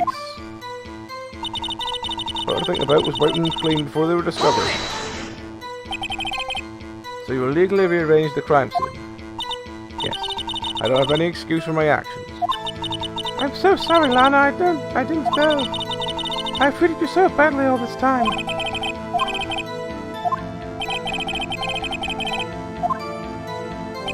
No doubt this day will leave a permanent stain on the history of the prosecutor's department. More contradictions have surfaced in our testimony. Sister's really putting up a fight. She must really care about you. Still, she's not doing this the right way. One final possibility that might turn everything around.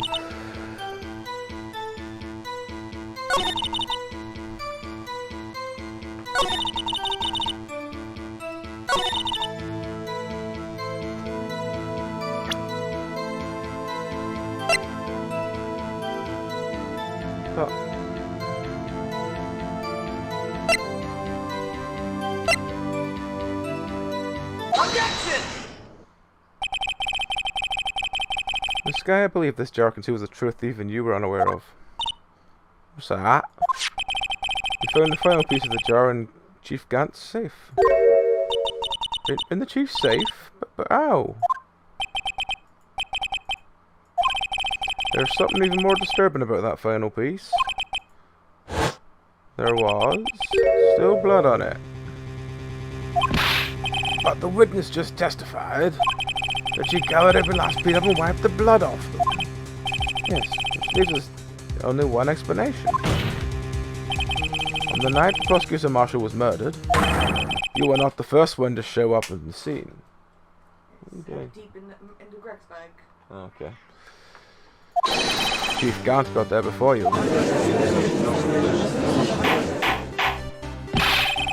But couldn't the defendant simply have missed a piece? Objection! I'm afraid that's unlikely. Pieces are too big for anyone to miss, let alone an ace detective. That might be, but everyone makes mistakes. Even I once wasted an entire day looking for my dentures. They were in my mouth all along. How could you believe that? Objection! Have you forgotten, Your Honor? Have you forgotten, Your Honor? When this witness arrived at the scene, the jar was already broken. Oh, that. There is no way a name could be written on a shattered jar. Another person discovered the scene prior to the witness. I'm not implying that person was Chief Gant. At this time, he was looking for dark downstairs. Besides, even if he wasn't there first, why would he break a jar? The question is, if he did arrive there first, why did he hide the fact for 2 years? Well, Your Honor, can you answer us that? No.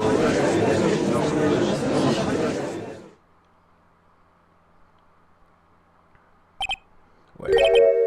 I'm not the one on trial here. Demon Gant arrived at the crime scene prior to the witness. He proceeded to break the jar. He purposely hid one of the broken pieces. Question. What is this action called? Fabrication of evidence. But why would Chief Gant do that? In light of what happened afterwards, isn't it clear? What happened afterwards? Discovering the scene, Lana, Sky believed her sister, Emma, killed the victim. Determined to help her sister, she sought Gant's aid. Lending her his aid, Gant helped to create evidence that incriminated Duck. Sparing Emma, and therein lies the reason. The reason why Miss Sky became the chief's puppet.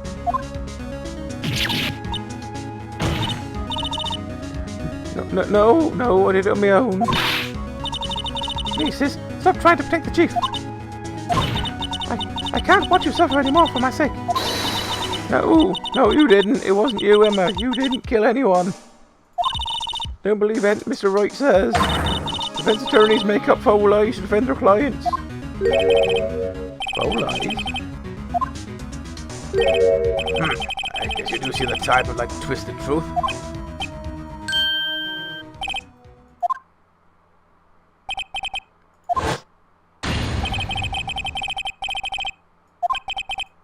Something's wrong, Mr. Wright.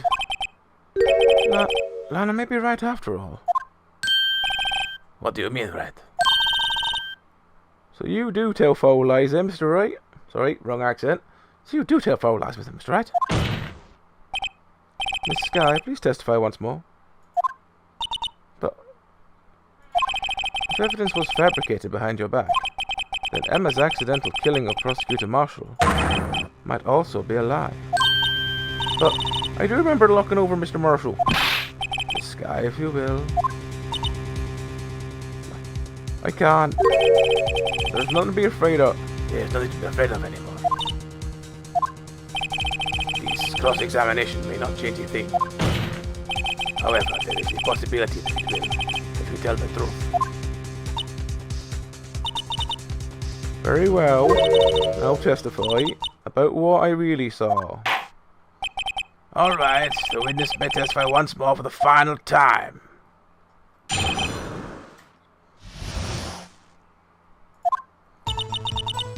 When I arrived, I found Mr. Marshall's body impaled in that suit of armor sword. Emma and Dart were lying unconscious on the floor nearby. When I saw what had happened, I thought she did it. So I raised all the evidence that linked her to the murder. I had Chief Gant help me move the body from the sword and carry it. But it all really was a fabrication. Emma might be innocent. Unbelievable. The body was impaled on the armor's sword. You were the only one. You were the only one who saw that. If only you had proof. Actually, I do have proof. I gave it to Mr. Wright just this morning. What? To me? It's a picture I took at the crime scene as I encountered it. I thought it might be needed. I don't remember receiving a picture like that. Lana must have known.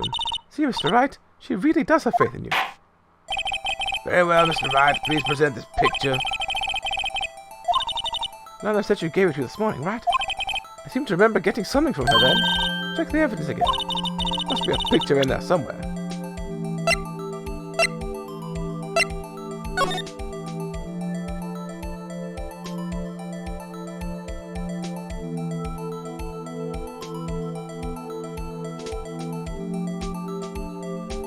There's something there, but I don't know how to get it.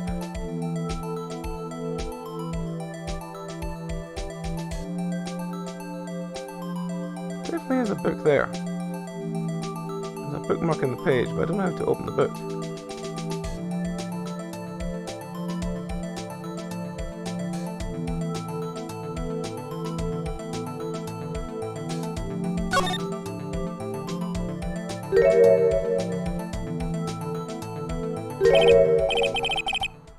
Hey, there's a picture here.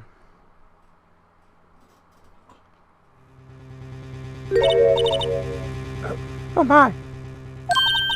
This is the actual crime scene. No other detective saw the crime scene like this. That's right. No other detective saw the crime scene like this.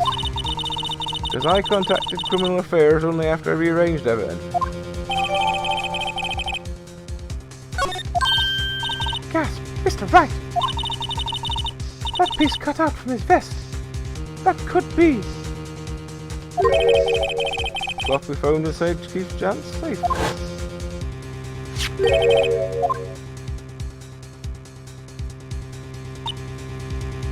a handprint, isn't it? That cloth. It has fingerprints on it. Your fingerprints, those are. Must be the real murderer. Well, it's still you.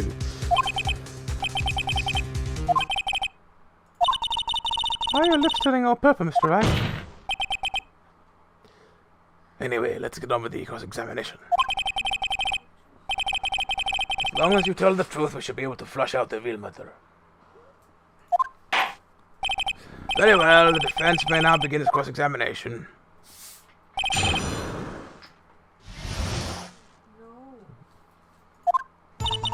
When I arrived, found Mrs. Marshall's body impaled Mrs. Marshall's. Oh, he's back, is he? Come now, okay. That'll do. This is the poorest excuse for trial I've ever seen. Chief Grant. What, you now want me to make me out as a bad guy too? If so, I'd like to put in a word or two in my defense. Objection! I'm afraid it is too late for that. What? You already declined to testify. That means you forfeited your right to make statements of any sort. Just sit back, relax, and enjoy the sound of the noose tightening around your own neck. G.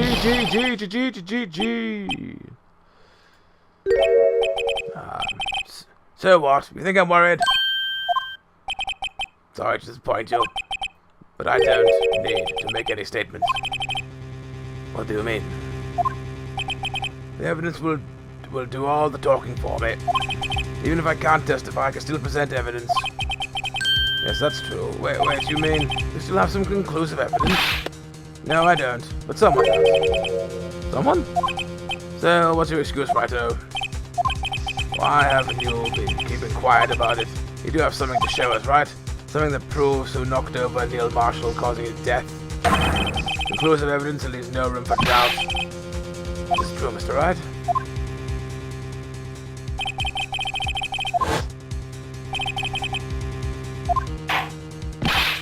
Mr. Wright, if you have any more evidence presented now, if you try to conceal anything, you will be the one appearing before the Board of Inquiries.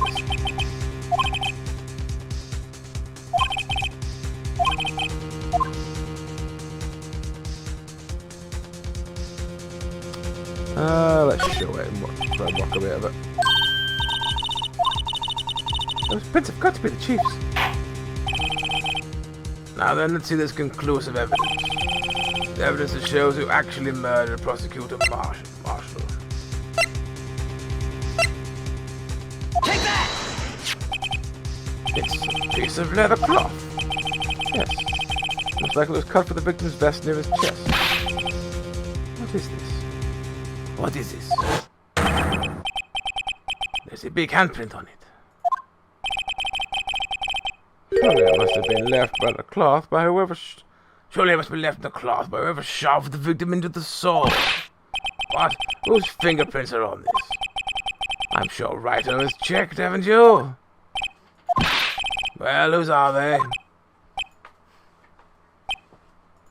They're Miss Skies. Miss Emma Skies. What? They're mine? So I really did do it? See, I told you it was conclusive. Objection! But this was found in your safe. This means it's possible you forged it. I don't know what you're talking about. I don't remember any cloth in my safe. You really expect me to believe that? Objection! But give it up, Mr. Wright. It's over. You shouldn't have presented that. By presenting that evidence, you tied Emma Sky to Neil Marshall's death. No. It appears we have ourselves a killer. No. No. Everything hinged on that in the end. Lana alone was... I didn't see that before it went away. Oh well. Guess we got to spin back to that point again. Alright, well, let's try again. Get to the end of this. Get to the end of the first game. It fucking kills me. That's what you said. Yes, I know. Right.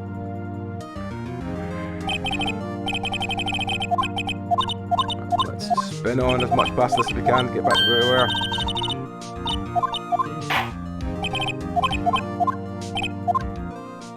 Testimony.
back to where we were before we...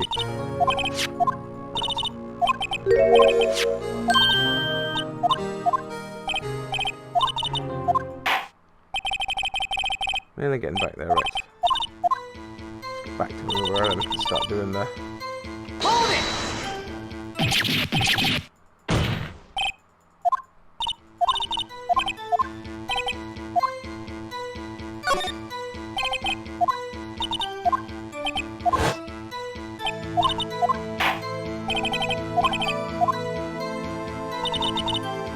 Right, so that one was a jar. You remember that?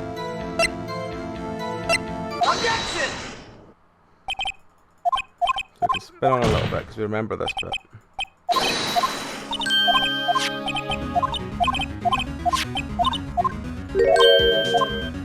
We need to get back to when what's his face comes back up.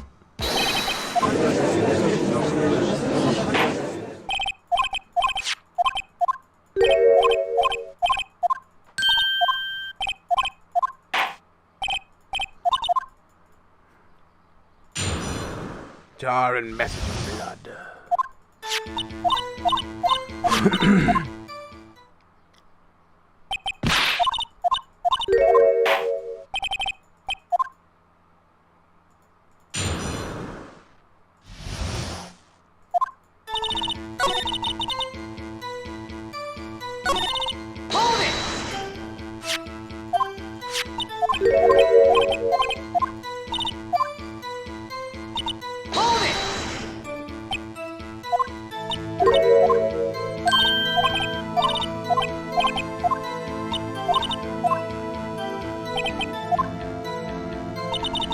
Hold it! Hold it!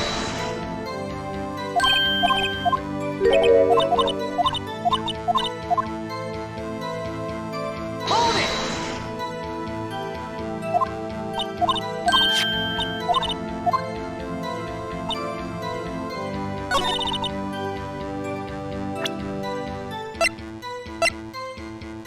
Objection! Right.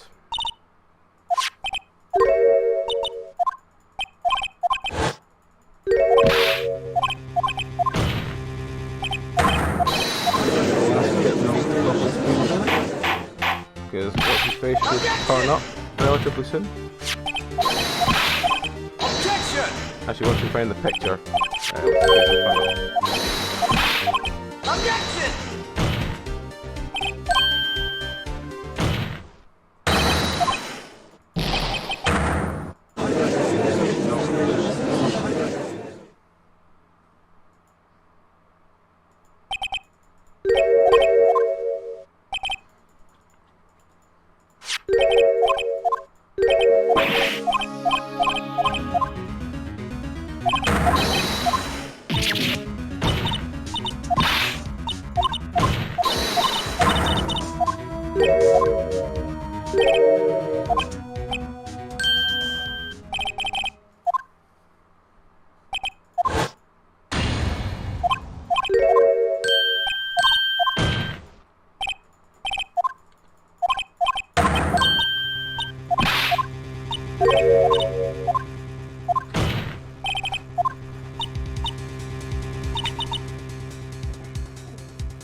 Don't do that. Right, nearly there, nearly there.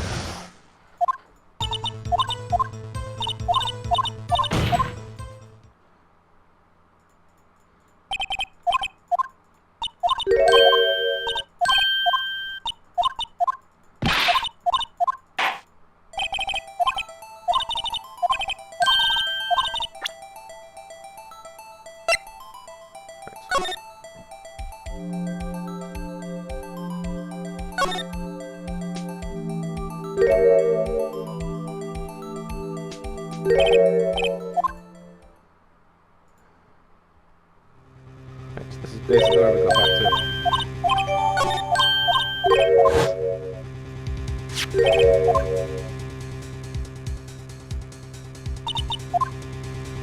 Okay, so we're nearly back to where we were.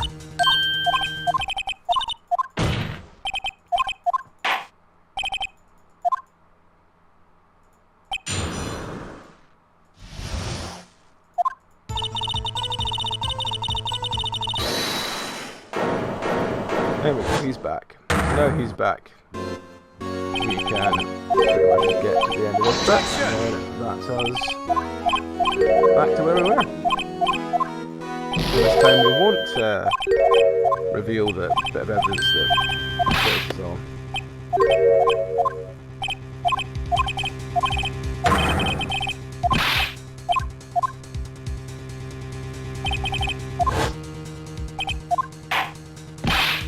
But if you have any evidence, let's do it now.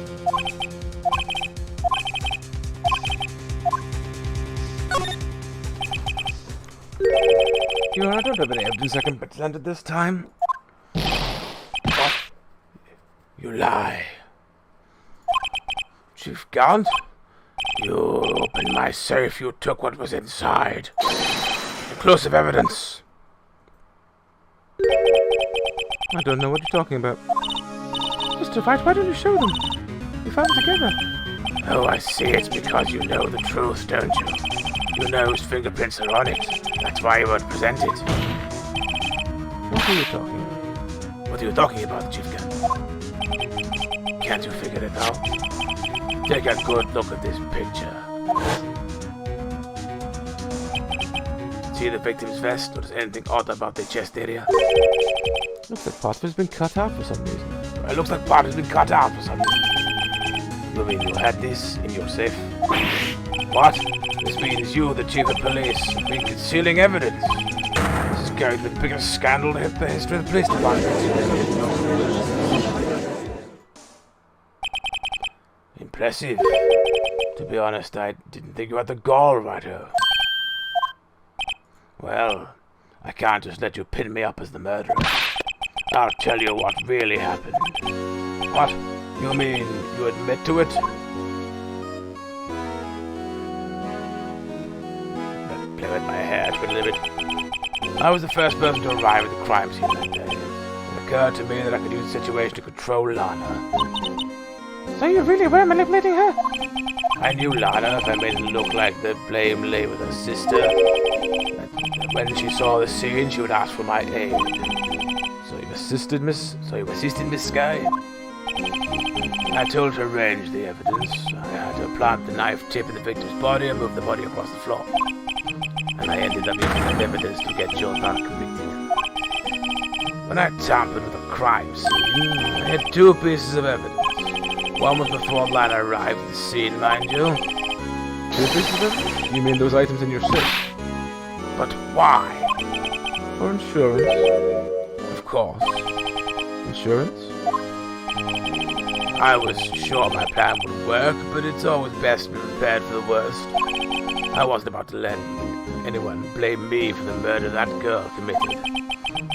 You mean you were calculating that far ahead while forging the evidence? What do you take me for, a fool? I didn't make a police chief by dumb luck. See this jar fragment? I had the most legible part of Emma's name. I didn't expect Lana to go wipe the blood off the other pieces. Objection! But if you fabricated all the evidence, what's to say you didn't fabricate the message on the jar too? Ho ho ho! Some people just don't know when to quit, do they? That's why I keep one more item for insurance. You mean the piece of cloth? Come on, Wright-o, cough it up already. I know you have it. What are you waiting for, Mr. Wright? So you admit to it then, Chief Gun, that you were hiding the cloth cut from the victim's vest in your safe. Yes, I admit it. I didn't want to have to do that being chief and all, but it's a lot better than being portrayed as a murderer. Mr. Wright, what do you have to say for yourself? Just a moment ago, you said you didn't have any evidence you could present. Foolish move, Wright-o. You should have shown it before it was too late.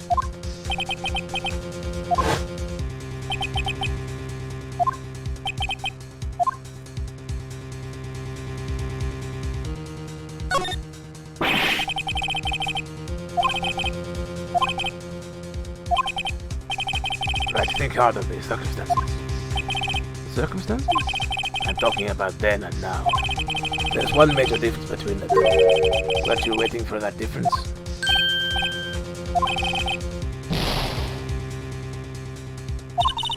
Mr. Wright, this is your only chance. Your Honor, I do have evidence to present right now. Alright, then let's see this conclusive evidence. The evidence that shows you actually murdered Prospector Marshall.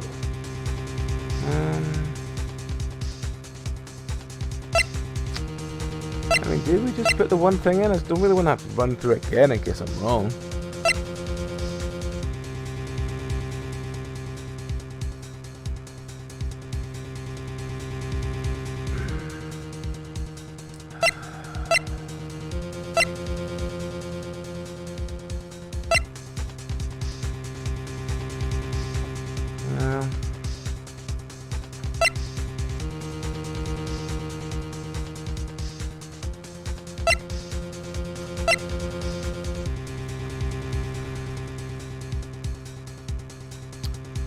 Do I use this bit of evidence or do I find something else? That's the question.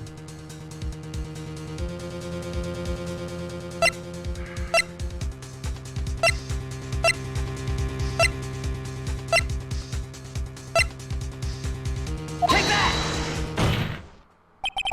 Let me verify this once more. The day of the crime, you personally cut out this piece from the victim's vest. Oh yes, at last you finally brought it out in the open. There's a handprint on this piece of cloth. Your Honor, the prosecution requests it immediately be sent to lab for analysis. Handprint on the leather. There must have been a strong impact for it to be left so clearly. You mean it could not have been forged? It must be authentic, conclusive evidence. Ho ho ho! You were slow on the uptake as ever, were they? What? Think about it. Writer had all the time to present this evidence. Yet he was reluctant to do so. Why would that be? You mean you already know? You know whose fingerprints are on that? Mr. Wright, do you really know? Wherever the fingerprints are must belong to the real murderer. Whose fingerprints are they? Very well. I'll tell you.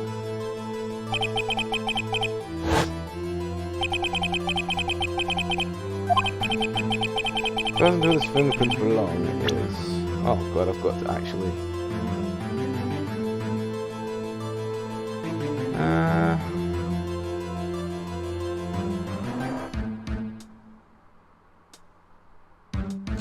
Do we fake it? Yeah, let's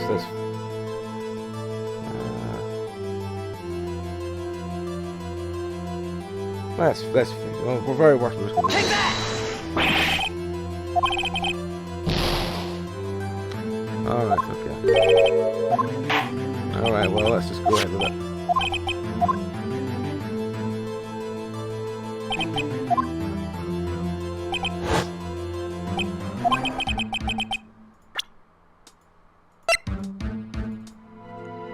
Take that! In the sky? What? They're mine? I'm sorry, Emma. But why? Why didn't you tell me?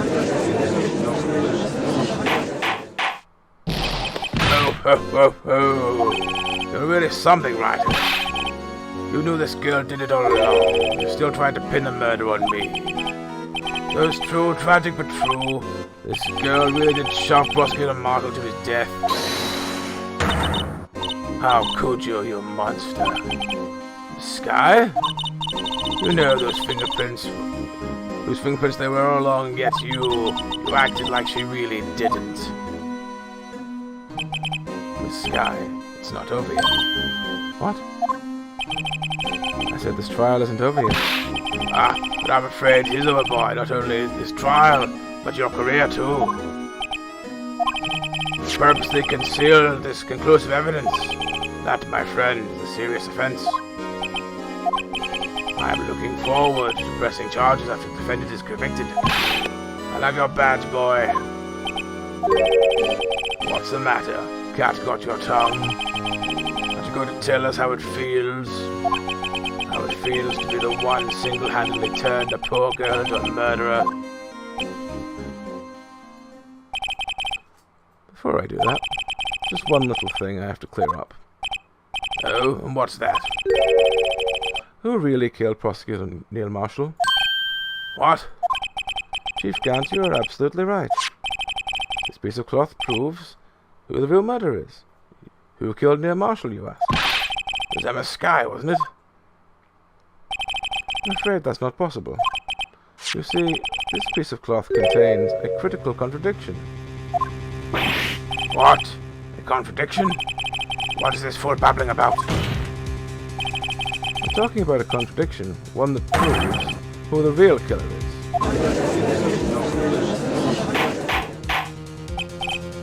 Mr. Wright, this bit of cloth, how could possibly contradict?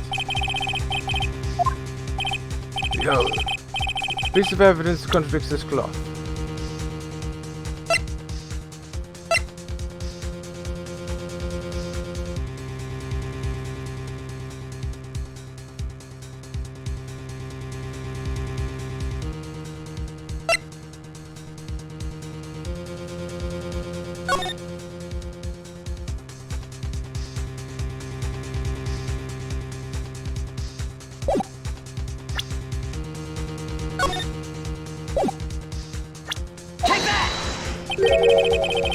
What the hell is this supposed to be? This is a picture Miss Sky took. Take a good look at it.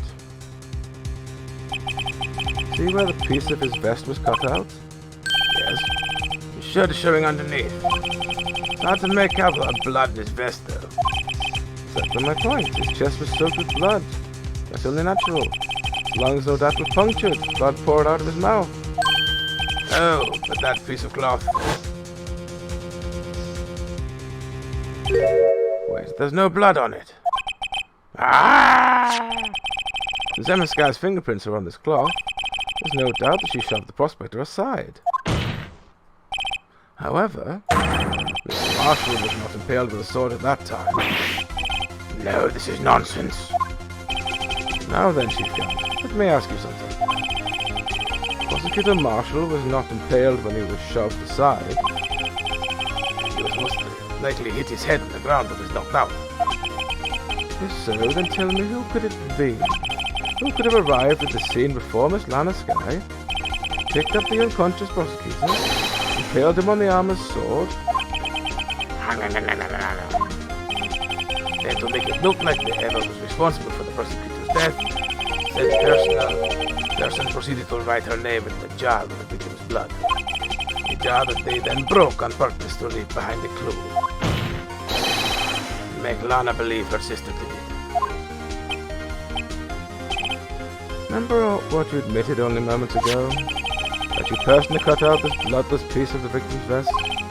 Ironic, isn't it? The very act of creating insurance would prove that you were an actual murderer.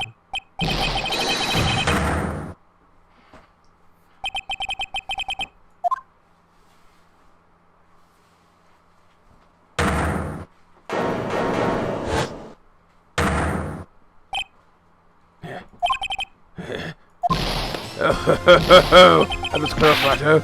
You almost had me. Sorry, but you'll have to do better than that. I refute your allegations. What do you mean you refute his allegations? You see that piece of cloth? It's illegal evidence. Order, order. What nonsense is this? Illegal evidence? Can it be used to convict the suspect? Remember, okay? Eliano Duarto here concealed that piece of cloth.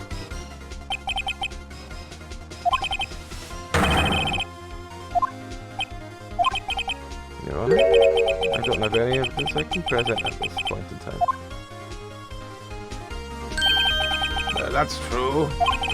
Vince did refute to present evidence. At that moment, a piece of cloth ceased to be legal evidence. But that's not fair. Oh. Did you actually think it would best be in court? Looks like the last laughs on you, son. I'm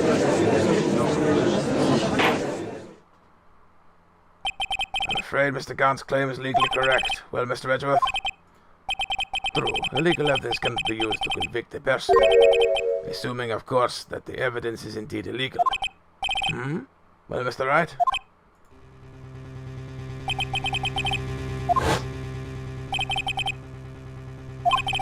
Mr. Wright, do you admit to it? That you purposely and illegally concealed this piece of cloth?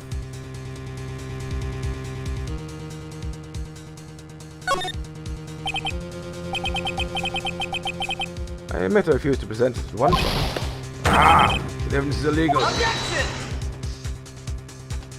No, it isn't, Mr. Gant. Huh? It's not that I didn't present it. It's that I couldn't. What do you mean you couldn't? There are certain procedures involved in presenting evidence. No, Woodgate. Don't listen to his lies. He's nothing but a coward. You can't really believe. Objection! There is only one issue left to be resolved in this trial. Is this evidence legal or not? Very well, let us settle this once and for all.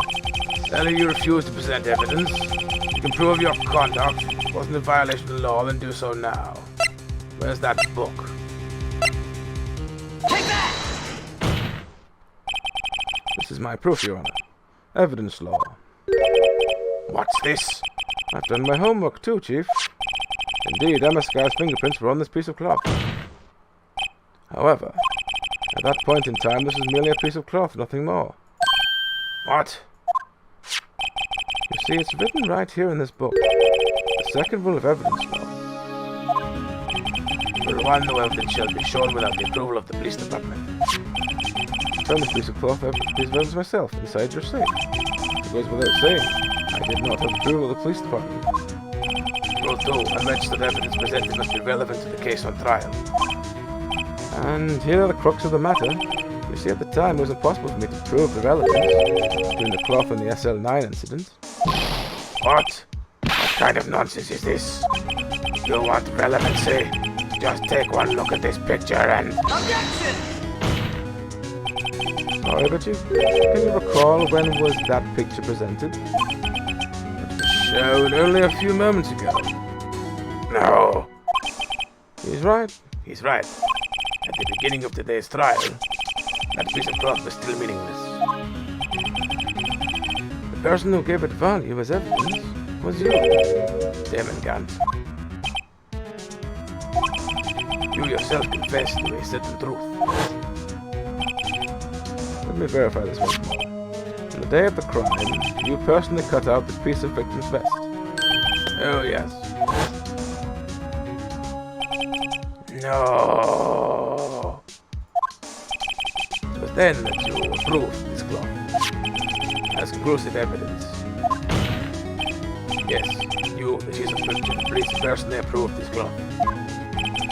The only person who could have cut this victim's vest? The one who stood before Prosecutor Marshall in his final moments. In other words, the real murderer, and there's only one person who that could be. Damon Gant, the killer, was you.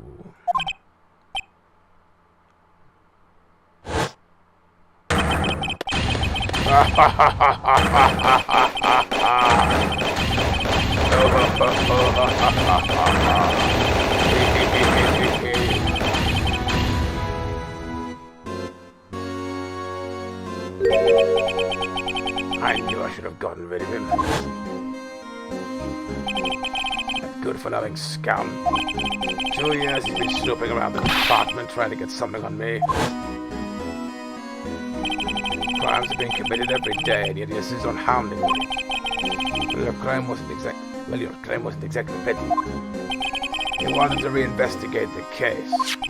He recruited Angel Starr and convinced Bruce Goodman. Detective Goodman? Yeah, that's right. If evidence is transferred, I'll lose my only chance to find out the truth. Please, you gotta help me. Goodman turned him down, as he ought to. Still, Jake Marshall didn't know when to quit. He stole Goodman's ID card and tried to take the evidence. Goodman came to me that day. He wanted to file a lost item report. I went with him to the evidence room. And all of a sudden he decided to speak out. What are you talking about, Goodman? Can you please reopen the investigation, Chief? We can't transfer the evidence out. There are too many questions left unanswered. He opened his evidence locker, and as he was taking the evidence out, he said, It's not too late. I'm gonna hand all this over to Marshall. Well, Well, to be honest, I was a bit taken aback by his words. I had a bad feeling when he came to see me that I never thought he'd bring up SL9. It's when I saw it, that accursed knife.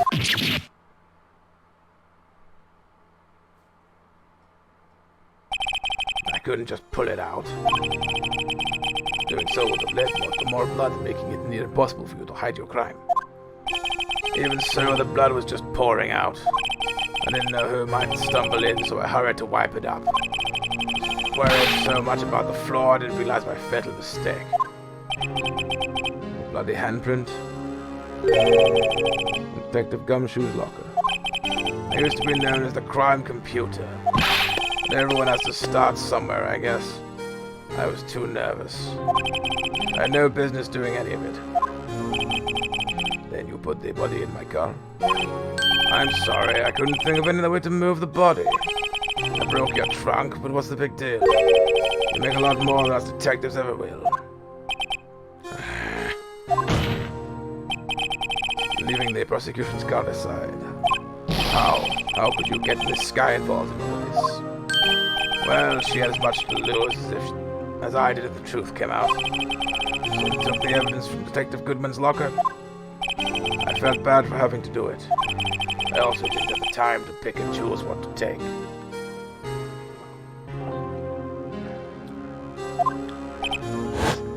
So, you left the jar fragments in the glove.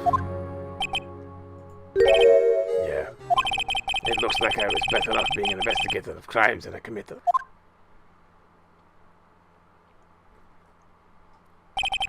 They all did their best to get in my way. I've got to hand it to them. They did their jobs well, much to my dismay. Fake evidence does not hold up well upon close examination. You must have known that. Tell me, Worthy, why do you stand in court? Me? You despise criminals. I can feel it. You and me, we're the same. One day you'll understand. Oh, believe me, you will. You're just one man. You'll see what it really takes to bring them down once you try to go it alone.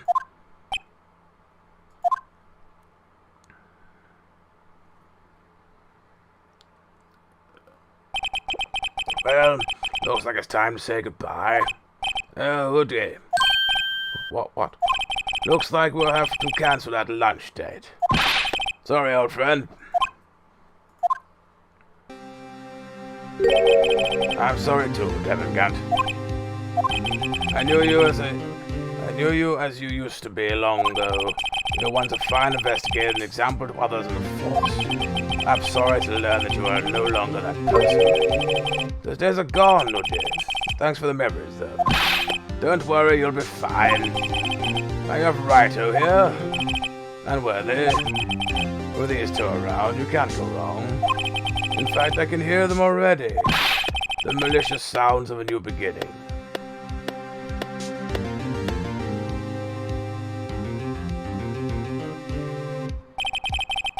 There are two things I want you to understand. First, your sister never hurt anyone. Second, Dim and Gant betrayed you from the beginning. You see, Miss Sky, you no longer have any reason to keep silent. You're right. When this trial's over, I'll tell everything. All that I've done these past 2 years. The time I had Gant helped me forge evidence up till today. So, it seems all the questions raised in this trial have been answered. I'm sorry, Miss Sky, I couldn't get you out of all your trouble. What high standards you have for a rookie. What? Yes. I can see why Mir thought so highly of you. Who knows? A few years from now, you might make it to the top.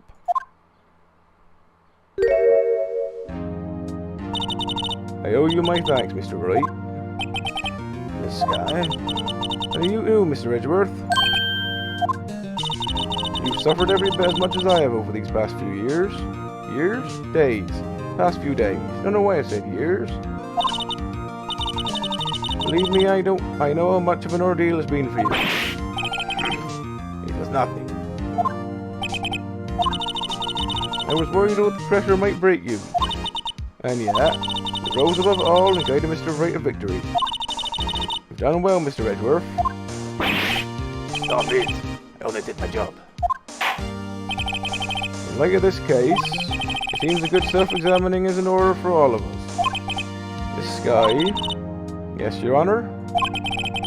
You're innocent of murder, however, although the chief blackmailed you, the fact you still act as his accomplice. You'll probably be scheduled for those crimes at a later date. Yeah, I understand, Your Honor. Is there something amusing about all of this? Why are you smiling? I'm gonna sneeze, that's why. It's been a long time, Your Honor. A long time since I felt free of these heavy chains.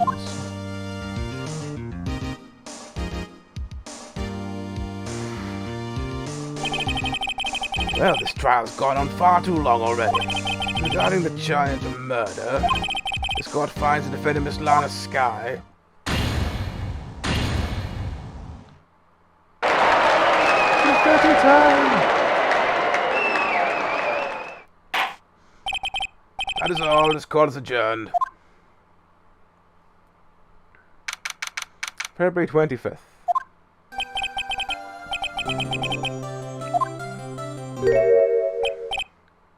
Emma? Why the long face? I'm sorry her sister didn't get completely off the hook. But at least she wasn't convicted for a murder she didn't commit. No, that's not it. Just now, after the trial ended. I can see why I may have...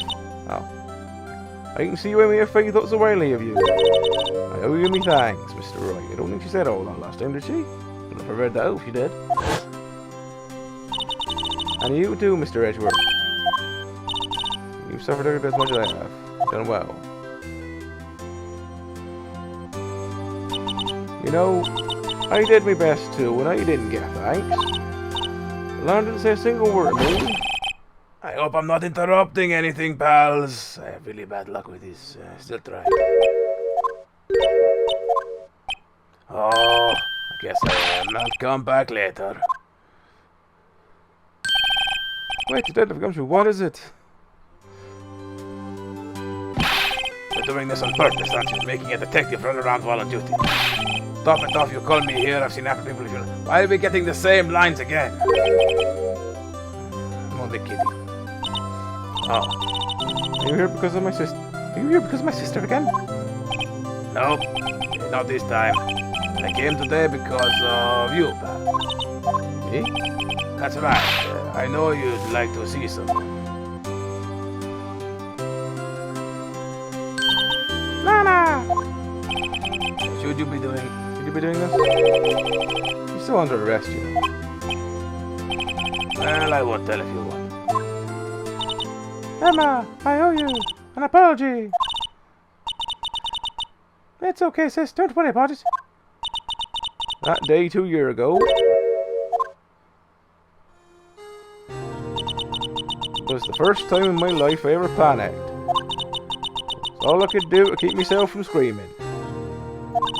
All I could do to keep me from getting wrapped up in that mess. Sis! I asked God to help me cover up the truth. I thought it was me doing it for your sake, but now I realise I was wrong. I changed after that day. I started turning my back on people. I had to. It was the only way I could make it through the past 2 years. I knew how much I was hurting you by distancing myself, but I couldn't bring myself to tell you what I did. I was scared that you'd look at me with those eyes of yours, rather than that nose or ears or other parts of your body that can point in a certain direction. I was scared of how much you'd react if you knew. But sis, you were only doing it for me. No. Huh? I turned my back on you that day, denying what I believed to be the truth. I was deceiving you. Sis! I'm such a fool. It took me all this time to realise it. Emma, I'm sorry. So sorry. But sis, you don't have to be apologized. I'm happy now. Sure. You're happy? Of course. You know, sis, I always knew that one day you'd come back. And now you have. Oh, Emmer.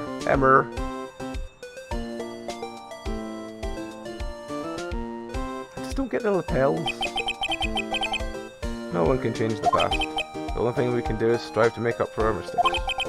Why must we make up for our mistakes, you ask? Because in doing so, we can find a way back to our rightful path. And from there, that we can move forward to a brighter future. At least that's what I felt watching the two sisters make up. Mr. Wright, Mr. Gumshoe, and me. Thank you both for all you've done. I'm sure we'll meet again someday. Isn't that right, Edgeworth? Edgeworth? Stop waiting and come over here.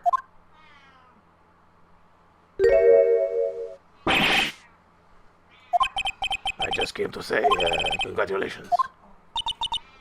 Thank you. Thank you. Thank you, Mr. Edgeworth.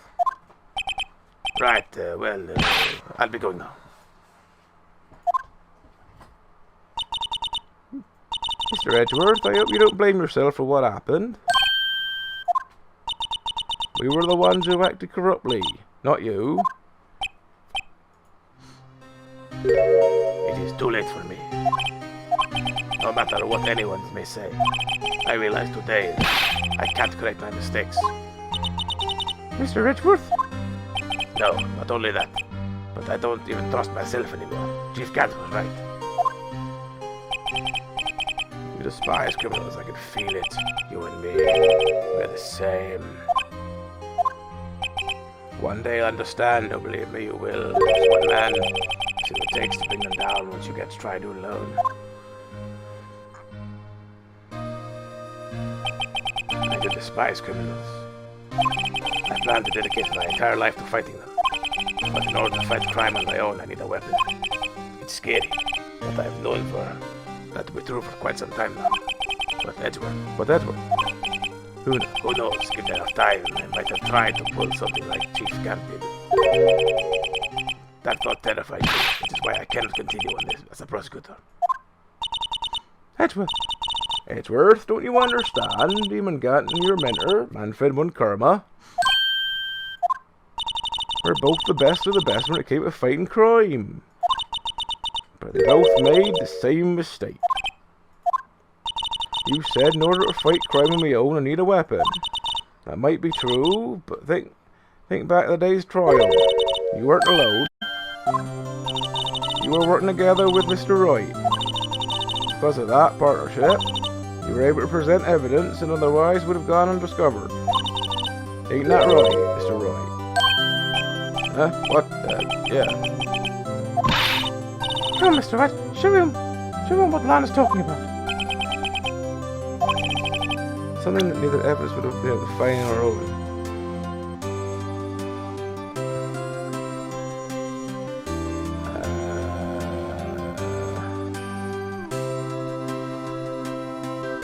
I have no fucking clue. I think I failed this last time I did it. Let's go with that one. Take that! That might mean something to you, but I don't see how anything to do with that partnership. Huh? Mr. Wright, it seems you have a lot to learn as well. Guess that wasn't the right piece of evidence. Oh well. It's time for me to go. Mr. Edgeworth. If you excuse me, there are still some loose ends that need wrapping up. Take care, Chief Prosecutor. Edgeworth, what will you do now? Well, whatever you do, just remember. You can't let whatever happened to kill the prosecutor in you, or you can't let it help you, or you can't let it help you. In the end, it's up to you. I know. It seems I owe you my thanks too, right? But what I face now is my problem. Edgeworth, I'll be waiting for you in court. Farewell.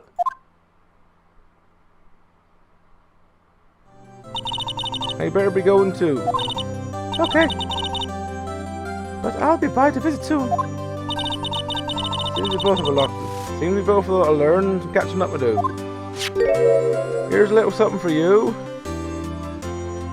What's this little check box thing going on? Scientific investigation? It's the first book I ever bought. Study it well. Thanks, sis. I will.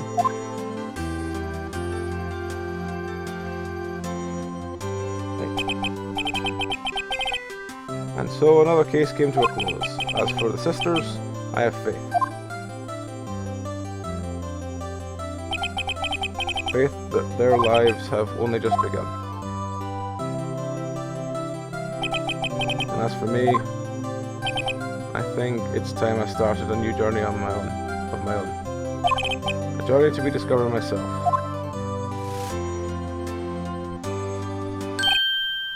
Well, don't go trekking off just yet, pal.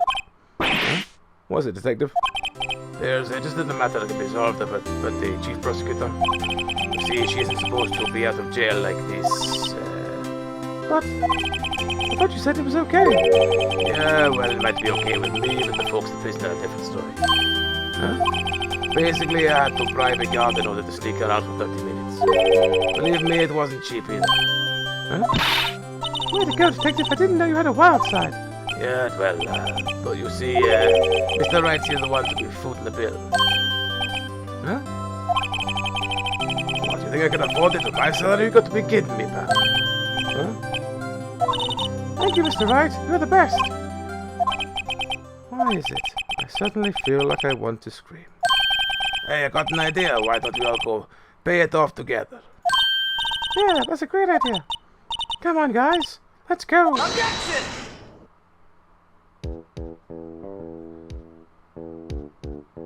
Well, that's the end of the first Phoenix Wright game. I genuinely didn't expect this one to have taken 8 hours. I arranged for a friend. Hopefully she'll be pleased to study under top coroner.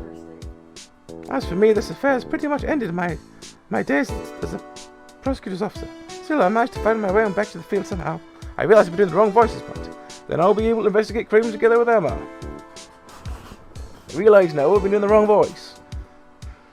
Alright, well, I'll be ready for the next one. I'll be trying to get the right voice for that one. If there's another one, no, my luck, there's not going to be any more now. Oh, right, here we go. Yikes, I thought I was gonna for a moment there. At the end, though. They overlooked my unauthorized investigation of the chief's office. If we penalize you anymore, it'll be worse than firing you. Yep, that's what they said. It just goes to show, you can't shake me off that easily.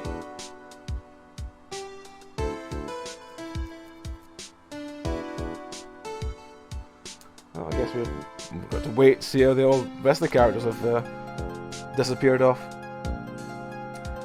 But yeah, it's been fun doing. It's been tempted to kill my voice several times, but I think they're alright.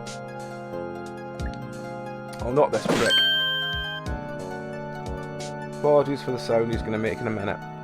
I'm not doing his voice because he's going to do the megaphone thing and it's going to drive me mental.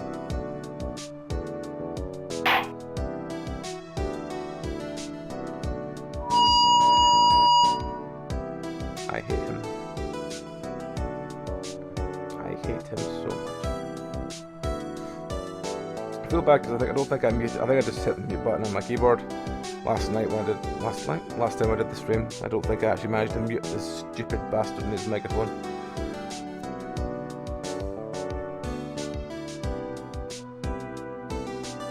Why are we looking at this?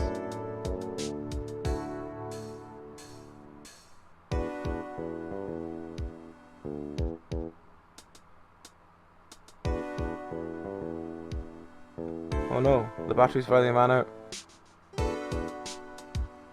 Oh no. What do we do? What do we do, Luther? Right, well I think... Is that all of them? Oh no, we've still got...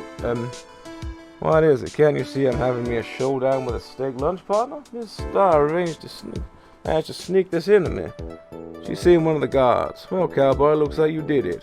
You even gave Bambima back a smile. Can you make sure Billy and the gang get their water? I don't know who Billy and the gang are. She loves someone important. I have a very angry cat. My arms at the moment. Oh, her. Looks like we won't be seeing each other for a while. As a farewell gift, I put a new meal on the menu, the Right Way lunch. The top layer tastes the bitter as defeat, but the bottom layer is as sweet as victory. Kids seem to dig the turnabout theme. It's a hot seller around exam time. Just make sure not to eat it backwards.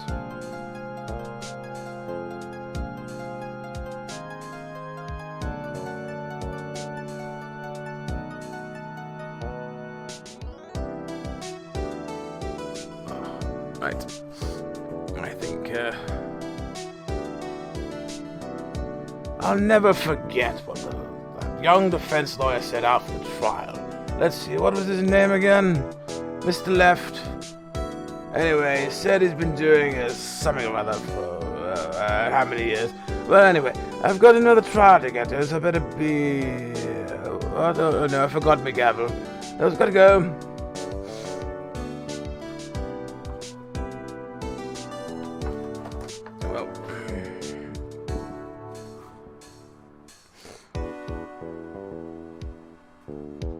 I think that should be all of them.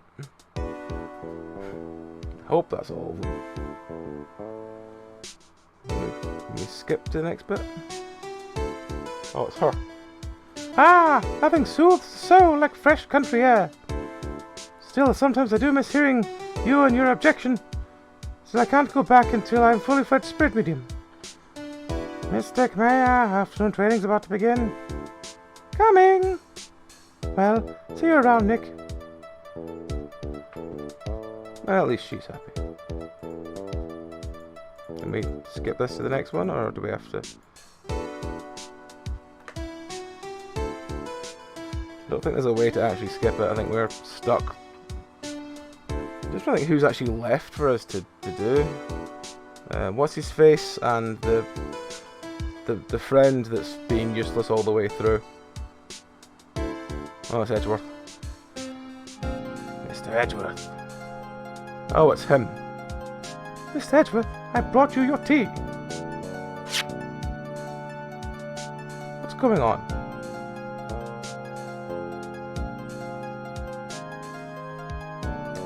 Bellboy looks like Justin Roberts. Right. But yeah, that was fun for the first one. I think we'll just keep rolling through these because we've still got 2 games to do. Thanks for coming to see me off. I can't believe I'm going to Europe. Thank you, Mr. Wright. Thank you so much for everything. I'm a little sad, but I'll be alright. Whenever I want to see Lana, all I have to do is open this book. Because I am slightly insane.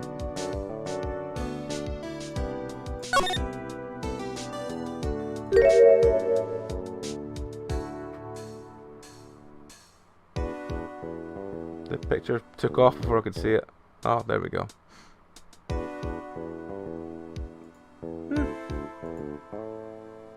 At least it's a interesting picture.